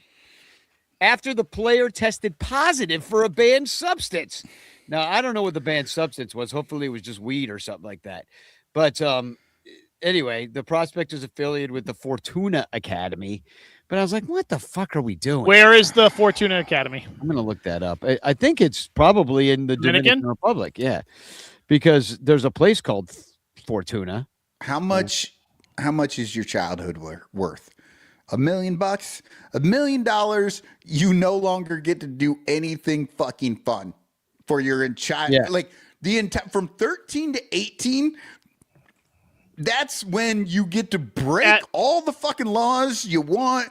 You probably won't go to jail. If you do, they'll let you out when you're 18. Like, it's generally the free-for-all era. And for $1 million, you have to give all that up. Yeah. I don't know. Yeah. I think I'm wrong on this. I don't know. Saying it, I don't know if you are. I'm like, no, maybe you just don't do all the dumb shit. Yeah, I would listen, if I could have gotten $1 million at age 13 to I don't know, not do some of the things I did, I would have certainly done here's that. the problem. When you get $1 million at 13, you can now do all the things. Yeah. How many baseball cards, Big Macs, and Penthouse magazines can you buy for $1 million? And what's the ratio? Is it equal? Burgers, porn, and baseball cards? Well, I worked at Burger King, so I got those for free. And would you still work there if you had $1 million? Oh, of course not. If I had $1 million right now, I would stop doing everything. We'd never hear from you again. I would just sit in this chair and watch all the movies I always say I was going to watch. Yeah. So so fuck the Brewers for trafficking 13-year-olds. Although we're probably doing that too down in the Dominican Republic. They've got to figure out a better way. Hold up, Danny. When you said we're probably doing that, let's be clear. Not the Chicago Cubs. Yeah. The Son Ranto show is not trafficking any children anywhere. Time out. How old was your son the first time that we had him on the show? I don't know, but that doesn't count as trafficking. He was here. He was here at the house.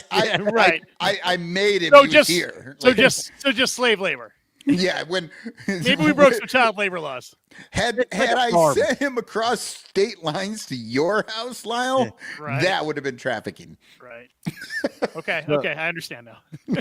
So the other team I want to point out for sucking is the White Sox, which they did install bidets for this guy, Munetaka.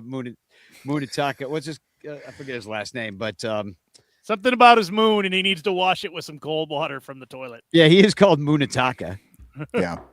So Murakami, that's his last. Munetaka Murakami. But the White Sox, because they're freaking morons and don't have anybody who like wants to double check things that they're actually doing. They spelled his nameplate wrong on his locker, and they called him Munetaki Murakami. That's the least of the issues the White Sox have had this current week. That's what I'm starting with. Okay, good. That's just the start. They are a train wreck. Then fucking big train wreck. Yeah, you get Chris Getz, the GM of the White Sox, who they traded for a guy named Luis Angel Acuna. Yep. And he has referred to him as a switch hitter on 4 different taped and broadcasted times this offseason as Luis Angel Acuna being a switch hitter. He is not indeed a switch hitter. He is a right-handed hitter, and the GM of the team fucked that up and did not know. And look, I think you're discounting the White Sox development. He's not a switch hitter now, but he will be by the time the White Sox put him out on the field, whether he wants to or not. Okay, we need you to turn that around. We got some ideas. But here's how he tried to cover it up, because it couldn't just be like, yeah, I screwed that up. He's like, statement from Getz on Acuna. So I probably have been getting carried away describing his versatility.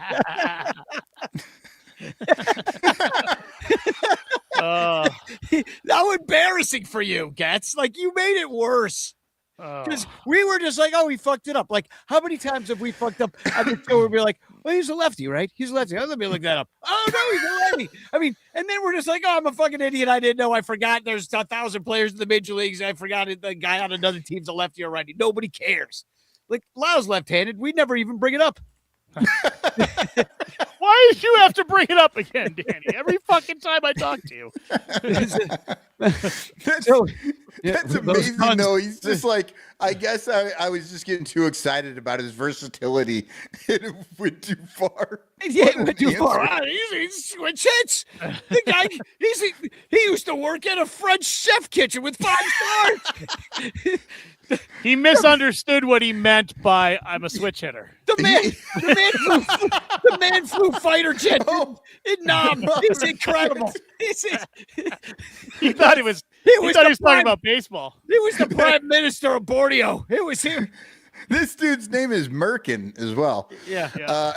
Yeah. But the White Sox have lots of problems. You know, they've got broadcasters named I Merkin. love the idea that this dude is both Scott Merkin and Acuna are both in the closet, and Merkin just keeps letting it out of the bag, just not realizing what he's saying.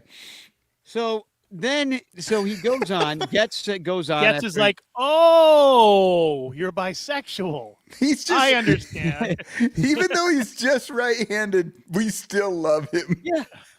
But he's like laid it on so thick. He could play every position on the field. Why does it have to stop there? I called Luis Angel and told him that even though he's just right-handed, we still love him. Oh my God. That's so fucking funny. How embarrassing. I mean, I thought we had it bad. We do have it bad, but like not that bad. And on top of the White Sox, they have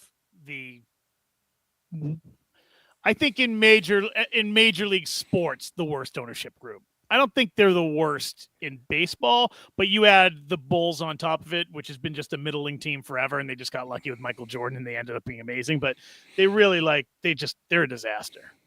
Yeah, they don't care. Know. Don't the Rockies also own the I think they own a hockey team and a football team too, right? I don't know that. I don't know.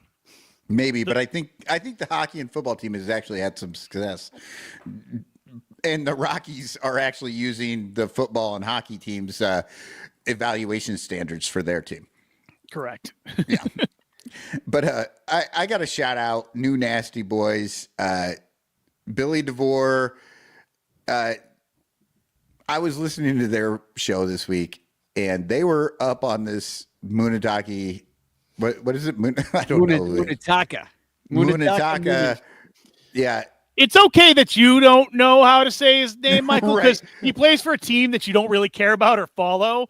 But when the organization itself and the guy responsible for knowing everyone's name spells it wrong, He still mixes up Pedro Strop and Marcus Stroman, and they're not Yeah, even I on do. the team for years. Yeah, but I don't write the checks in which they have to cash. Right. So Murakami is his name. Murakami.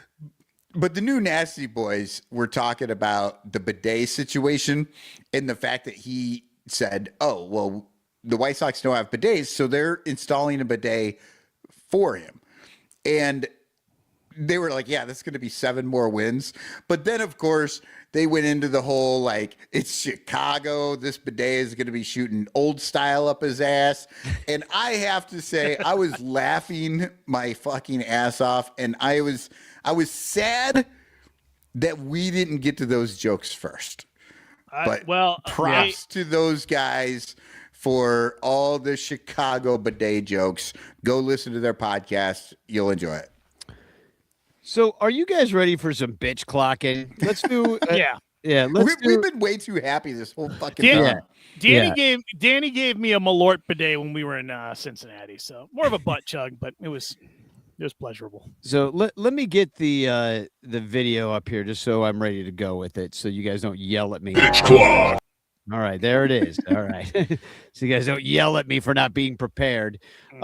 But we do have a lot. So on the wheel of grievances this time. So let me go through some of these, and if there's anything that you want to stop on, maybe we'll get through the whole list, and then we'll come back. There are some repeats, of course. Yeah.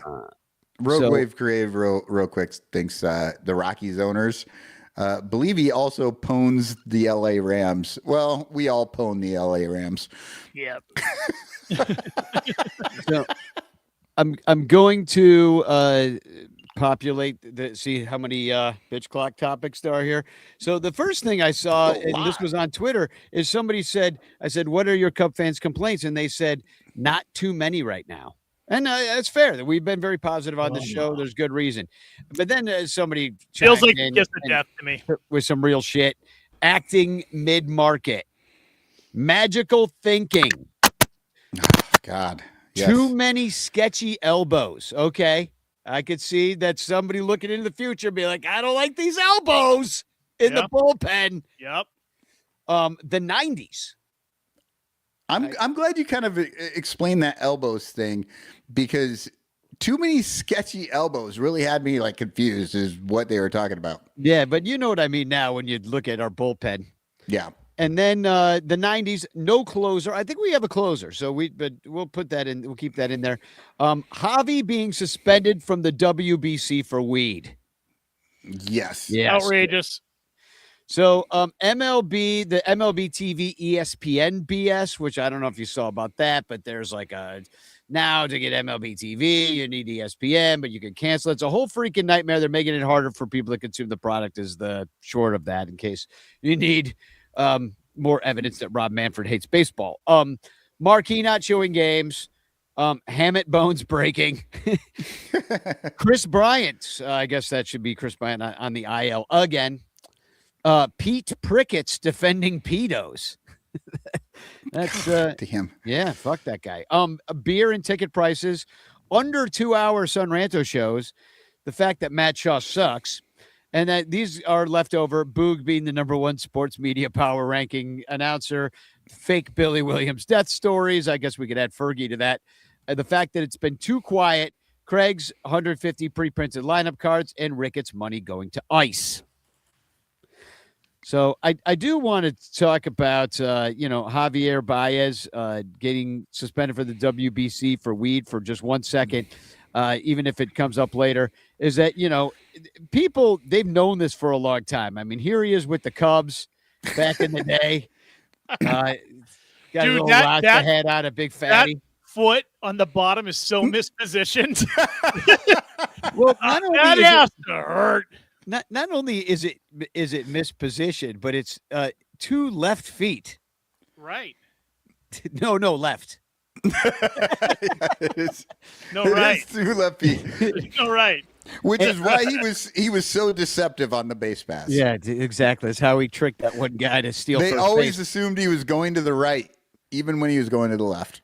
So, and then I saw this from our friend Jose Orlando down in Puerto Rico, because Javi would have played for Team Puerto Rico, and he pointed out on the Discord that the World Baseball Classic kept his suspension along with the decision of the insurance company to decline coverage for Carlos Correa and Francisco Lindor, which I guess means they're not playing either because of insurance reasons. Right. I didn't even hear about that until this, but they kept all that quiet when tickets went up for sale. Lots of pissed off Puerto Ricans right now who bought tickets to that garbage. Yeah. That sucks. If anything proves that Puerto Rico is part of the United States, it's that they have insurance problems. Exactly. Like every other fucking country, no insurance problems. The United States, insurance for everybody. I mean, but honestly, I have an HOA in my building. We had a meeting the other day. Half of the HOA money goes to insurance. Half of it. Yeah, it's fucking insane. I actually threw a TFC out here for Javi since we're talking about. Oh, that's the wrong one. This one. Kara over on Blue Sky says, "You're telling me the guy who once stole first base smokes marijuana? I'm shocked. Shocked." He says, "Javi Baez will forever be in my top 5 favorite baseball players. And if you don't let him play in the WBC, it's because you hate fun." And then Jay also says they must hate fucking fun. I agree. They must. They absolutely hate fun. It's the WCBC was too fun for a number of years, and they're trying to fucking bring it along the MLB lines. And then Jay said the one thing that I think we can all identify with. The one thing I have in common with Javi Baez is we have been suspended for marijuana use. Where does Jay work? But it doesn't matter. That's like the only thing we could possibly have in common with this guy. Yeah, pretty much for me. I have a magic trick that I can do. You what? I have a magic trick that I can do. You are El Mago. You could call me El Mago. People have watched me. People have been known to call me El Mago. People have watched me run and not had any clue where I was going. Every time you jump in a swimming pool, your dick disappears. So that's kind of magic. It's true. All right. I'm going to spin the wheel. What do you say? And I'll go first. I'm already Maybe. Yeah. If you want it, I could be stolen from. Oh, magical thinking. That's all you, buddy. I like that. All right. I'll take that. All right. Here we go. Magical thinking. 30 seconds to Okay, I got to start over. I wasn't ready. Oh, my God. pitch clock. You have 30 seconds to pitch. Not only does magical thinking ruin Cubs fans' lives all the time because they think if you just like hope hard enough and pray hard enough that they'll be as good as the freaking Dodgers, and then you're in tears after we like lose freaking 2-3 to some freaking loser team. You know, that is your own expectation screwing that up. But I will go even further and say that magical thinking has screwed up the entire world, and it's called religion. It is the most magical of magical thinking, and it needs to end. Stop your bitching. See if you try. No hell below us, above us only sky. Oh, preach, my man. I'm with you 100%. I have actually stopped. I'm like trying to stop using the word religion and just using the word mythology instead. Yeah. Like I got both of my degrees from a private mythological college. Spin that wheel. You Harry Potter? Yeah, apparently. Harry Pooter. Spin it. Let's see what I get. All right, wait. Because I do actually have to bail here in a I little gotta bit. take off magical thing. Oh, I did. Okay, here we go. Boom. Spin it. Oh God, what are we gonna get here? There's so many out here. Ooh.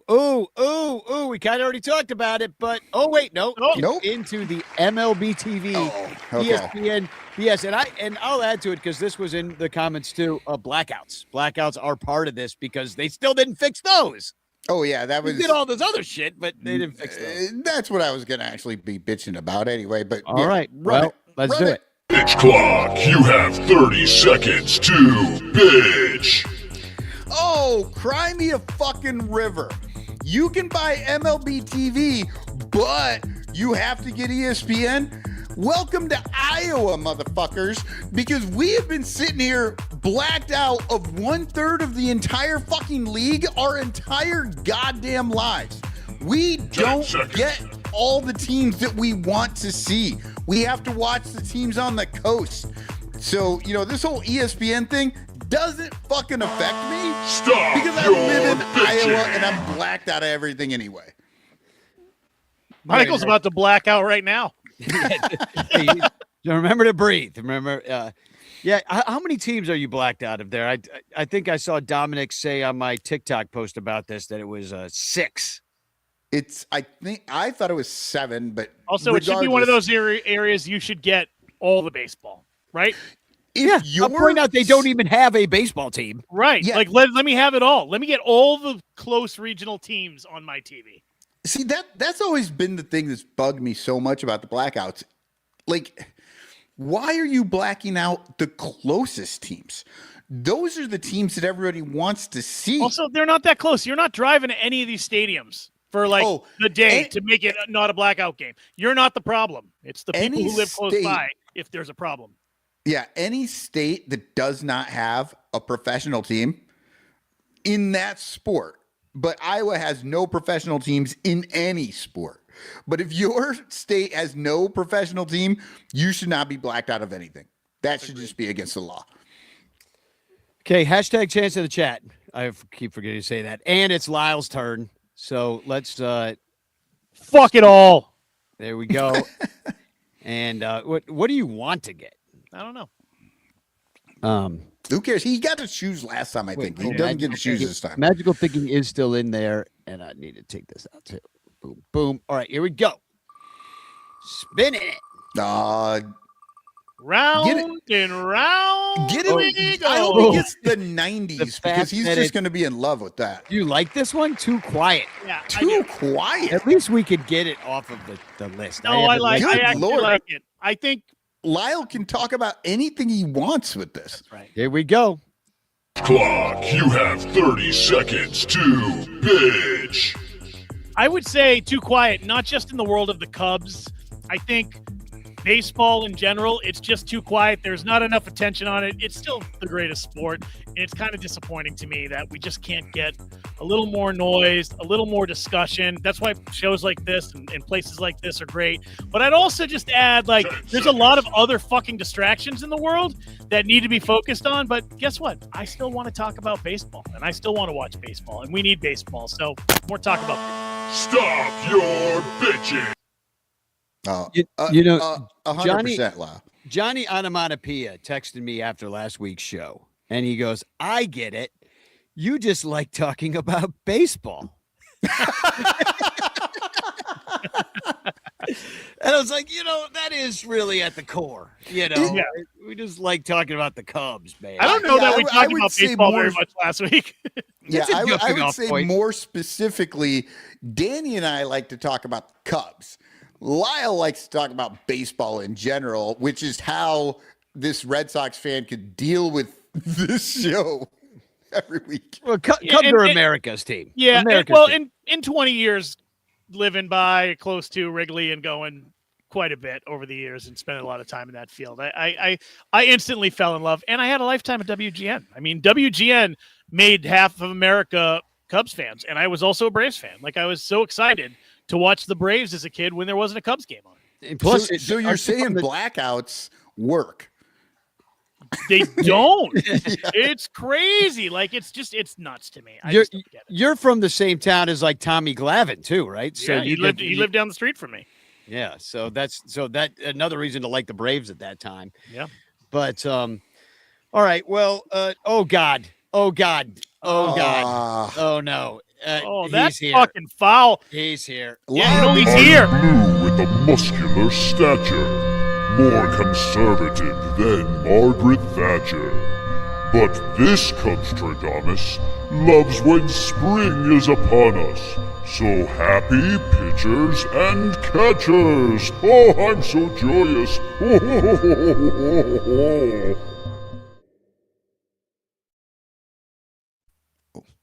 Is there just raw meat coming into that now? His hand fell off at some point. Yeah, I don't know what's happening. I feel like the first time that me and Lyle ever did LSD. I kind of feel the same as I did that day in New York. Except for that was enjoyable. Smells like New York too. Kinda. It was kind of enjoyable. He does smell like New York on a nice summer day. With a garbage strike. That he was actually kind of feeling positive, though. I'll say. I can't say the same for Cubes fan, who also sent in a little video that he wanted to share. I'm happy it's pitchers and catchers and spring training and everything, but seriously, if I wanted to watch guys stretch, I would actually go to the gym that I pay $25 a month for, you know? So get ready for more AI Cubes fan, because I have fun making little videos with him. Wait till Cubes fan finds out about the hot springs and going and hanging out with the guys in the hot springs. Those were the days. That's when spring training was making ball players. Yeah. David Elliott with a great comment. To be honest, Lyle liked this show better when the Sox had won a World Series and the Cubs 100%. had not. 100%. It was fun to be a Cubs fan back then. Now there's all these people with expectations. It's ridiculous. Yeah. Danny, you gonna make your way to Arizona? I can't this year. I'm busy. I'm doing a bunch of shows at Trapdoor, and which is great because I really like doing shows at Trapdoor. So come see the shows at Trapdoor. We open in mid-March. We got another show opening after that. So I'm just busy, and but I would like to go. Although the whole spring training thing has it's over at skis for me. I did it a bunch. It's so expensive. So expensive now. It's kind of like it's nice to get in out of the cold, but whatever. It's not happening this year. But instead, we're going to get together, and I'll mention it again. I mentioned at the beginning of the show that we're going to get together on March 1st. I've made a partyful invite, and you can just come hang out at Almost Home, which is just north of Wrigley Field in Wrigleyville on Grace and Clark, right kitty corner to the Obvious Shirt store. Join on. I'm going to be bringing a bunch of people's calendars there, so it's kind of a calendar release party, if you will. Do me a favor and shoot me an invite so I can not even reject you, but just know I'm just going to ignore it. Just to make me feel a little sad inside that I don't have friends. Hey, Danny, real quick. Since we're getting to the end of the show and you're going through all these things, I do have to get rolling here. I got to go pick Emily up from work. But before I go, I wanted to announce, okay, I'm turning half a century on March 10th.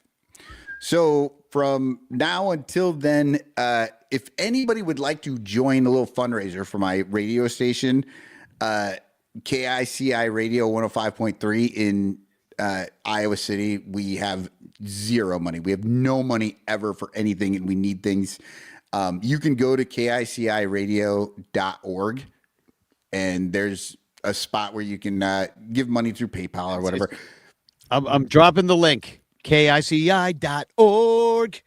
KICIradio.org. Nope. You just put the WKIC in Iowa. Yeah, Danny, you put the wrong link in there. Oh no. It's KIC Radio WordPress. Oh, don't open that link, everyone. Oh no. Oh no. No, it's Brave Sites. I actually took them off of WordPress because the reason we never updated the website is because nobody, like, WordPress is just kind of a pain in the ass. And so I made a Brave Sites. So if you go to the website, that I made that website for us, and I just posted that on there. Oh, okay. Cool. But KICIRadio.org will get you there. And please give a little, like, just like, I don't need anything. I'm old enough to the point where there's nothing more I need. I can just die now and I'll have everything. So yeah, you can't buy funny. KICIRadio.bravesites.com. Yeah, just give the KICI radio, because outside of this, that's the other thing that I give my time freely to, and it would be nice if they could stick around so that I could do that more. I want to take a tour of it, and I will definitely give some. Dude, Michael it is a money. closet. Well, it is like literally. This is surprising. Like, look, we're on TV right now. I was going to say, I've been in the room that you're in. It's bigger than our studio. We have nothing. And what's great is I actually just recently filmed a thing where no, there's a local place doing I saw the redacted file on doing the public website. media. And so I had to go do I did a little interview talking about KICI Radio. And, KICI Radio. And when that's available, I'll let everybody know, but that won't be until May. But yeah, they're doing a video thing talking about all these things, and they were just like, let me film the studio. And I'm like, okay, well, if you want to get the whole studio, you're going to have to stand in the doorway and just turn to your left and turn to your right, and you're done. That's the whole thing. It's too small. All you need. All you need. But yeah, so if everybody out there could just drop a few bucks in the bucket there, I would really appreciate it. If anyone's got a spare mill or two, just put it in there too. Oh yeah, absolutely. You get a bigger antenna. Yeah, but I do have to bail right this moment. Cool. So Go I've pick up Emily. enjoyed hanging out with you guys. Peace out, Cotton. I thanks to the Ranchers and Sprung. Look out. All right. Well, so I also have another. If you have any extra money that you want to drop, there is a GoFundMe going for Tim Shockley. He's one of the ranters. His wife Ellen been in and out of the hospital. Things going on. Everybody's always embarrassed to say that they need money at this time. So it's really up to everybody else to just promote this.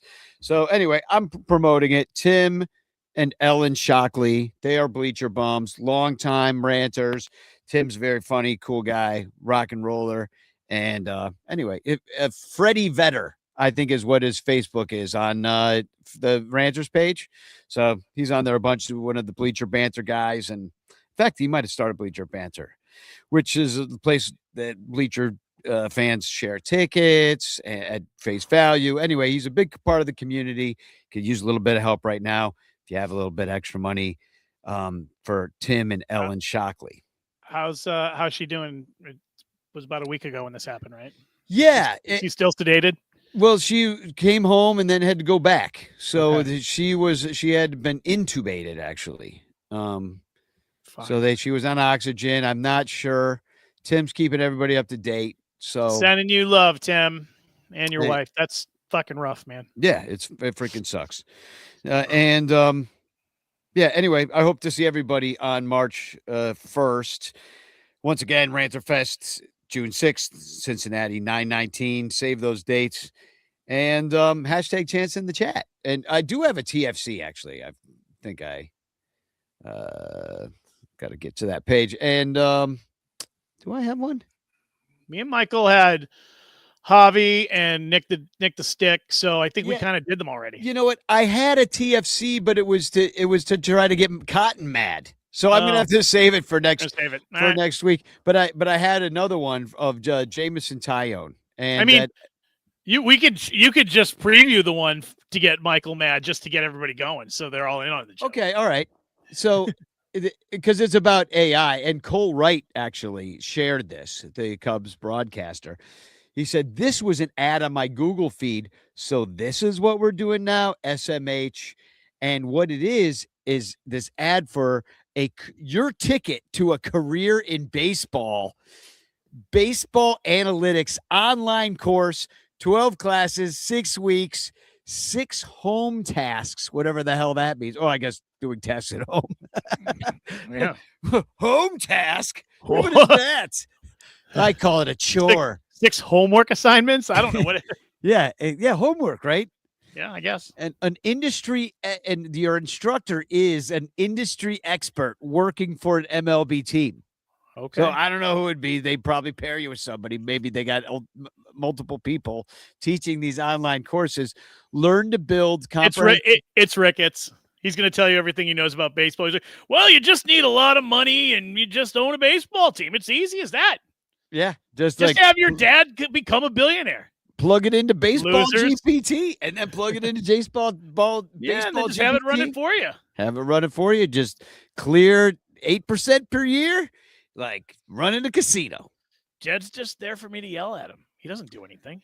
So anyway, I knew it'd piss off Cotton because of this being an actual job. And in fact, I thought it'd be hilarious if we bought this course for him. Like we should do weird shit this year. And like buy the bus bench. How much is it? I don't know. I didn't look into it. Might be worth it. It might be worth it. Can you imagine? Like he totally like turns from Saul to Paul and sees the light, and is just like, "Oh my God, I didn't understand baseball analytics until I took this course. Now I am the biggest BAM there is." And then he gets hired by the Cardinals, the only team that wants him. They'll hire him, and he brings them a World Series, and we all hate him forever. Oh God, it could happen. So Jamison Tyone, apparently he was getting trolled on Twitter. Jamison is a solid pitcher. Don't troll him. Don't troll the players. We need them. Yeah, unless they're being racist or something, then you can troll the hell out of them. He said, "That's my sign to log off for the season." Ha ha ha. Emoji. Felt great about my work today, but where I'm at on February 11th, P.S. Twitter trolls, mid-season form isn't a diss when you give up 3 runs or less in 19 of 23 starts and start meaningful playoff games. Yeah, winky emoji. And Sancho's little helper said, "They hate us because they ain't us." Anus. He said anus. I like it. Yeah. That's so funny. yeah. All right. That's I have a terrible one, but I'm like, should I share it? People are gonna hate this. People are gonna hate it. I've already been I have been cheeky enough out there yelling at people about their opinions for all off season. Well, for a while now. Since the day I met you. This is the day, yeah. And anyway, so I have a lot of haters. I've seriously, Nicole, my wife, is afraid that I'm gonna be around Wrigley Field and somebody's just gonna like shoot me. Like, she is also one of your haters. Yes, exactly. Even my wife hates me. She loves you, but she's one of your haters too. So here's the ultimate TFC, because I make these people crazy. I make them unhinged and say things that I know they don't mean deep down. Then they would never say it to my face. But look at this guy. Bacala 1978. Like he was talking about, like this is when I was asking for your Cub fan grievances, and he goes, letting you into the park and that ugly dumb memorial to your cunt ass mom on Waveland. I hope 1,000 drunk fans piss all over that crap. Who the fuck is that? Fucking tell me, fucking find out who the fuck that is, Danny. I don't fucking like that shit. I know you're fucking being, I will fucking murder that fucking cocksucker. I don't give a fuck. Fuck him. Fucking respect my fucking ma. I love that woman. She's a fucking saint. You fucking loser. What's I'll funny fucking is cut your head off and piss down your throat. Well, I agree. Because what a loser. But he thinks he can hurt us by saying this. I know. Like, but doesn't he know? Keyboard troll. So exactly. What a loser. This is it might be AI. It might be Elon himself. I hope. Well, that'd be awesome. That'd be awesome. Yeah. He's on Epstein's list. That'd be that. No, I know. It's just a low blow. But here's the thing: these people. Here's something I've been thinking about recently. Not only are all these people exposing themselves for the morons they are, every single day, just how stupid they are. But you know who else is showing themselves who they are is the brave people that are speaking out, and even more so against power. So I'm remembering who is who at this point, and it shall not be forgotten. And shit. I mean, we've already won because that guy.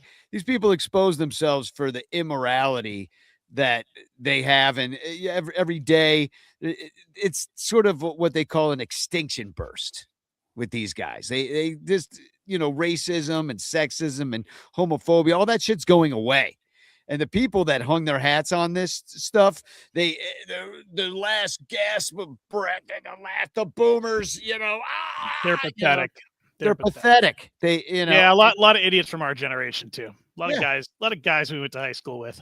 Yeah, just pathetic, and they think they're strong, and that guy said his 78. That's usually a year. Bacala 78. That guy's born 4 years after me. He's a full ass grown man. He's 47 years old, wishing death on a shrine and calling my mom a cunt. I'm like, okay, whatever. No, it's a bridge too far, but that's what I'm saying. I'm happy when they do it because they expose themselves. They expose themselves. I had all these. Put that on Twitter. That guy. Oh yeah. Why are you still on Twitter? Oh, because of that reason exactly. Because I could still toy with these people like a cat with a half dead bird.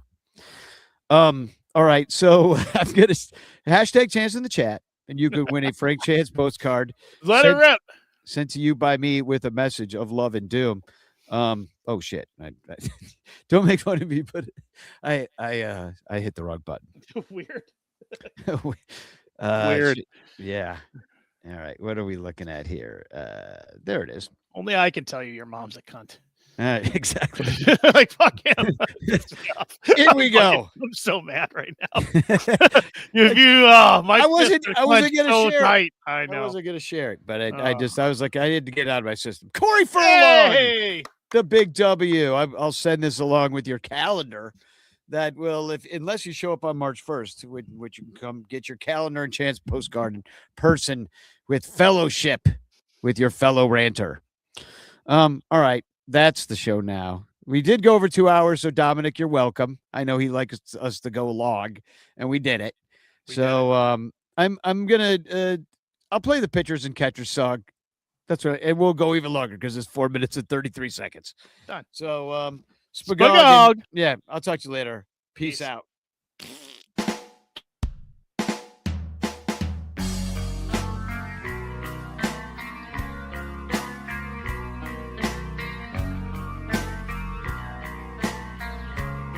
Hey, Danny, how was your winter, man? It sucked. How about them Cubs? What an offseason. Freaking Theo, man. Yeah, totally. Oh, man. You want a beer? All right. This season's gonna be the best. With Hayward and Zobrist and Lackey, plus last year's dudes. We can't lose. That's what they're saying. Oh, man, it's gonna be the best. I'm so stoked. Take it easy, bruh. I need palm trees, Cub fans, the sands. Oh, damn, I am freaking freezing. It is time for pitchers and catchers. We're so close to opening day. Hey, what's up? Not much. Do you think they'll trade Soler? I don't know. I think they'll probably get a pitcher for him, but maybe wait till the trade deadline. Hello, Rizzo. I'm gone. Bye-bye. Goodbye. A flight. Too much. Gonna drive. It is time for pitchers and catchers. Whoa, whoa, whoa. We're so close to opening day. In Arizona, watching Cubs baseball. Drinking lots of beer. Out in the sun.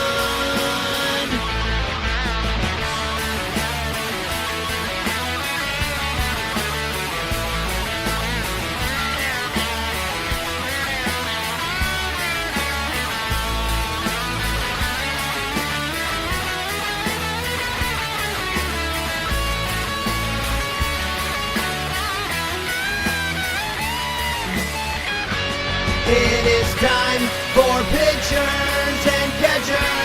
Whoa, whoa, whoa. We're so close to opening day. In Arizona, watching Cubs baseball. Drinking lots of beer out in the sun. It is time for pitchers and catchers. Whoa, whoa, whoa. We're so close to opening day. In Arizona, watching Cubs baseball. Drinking lots of beer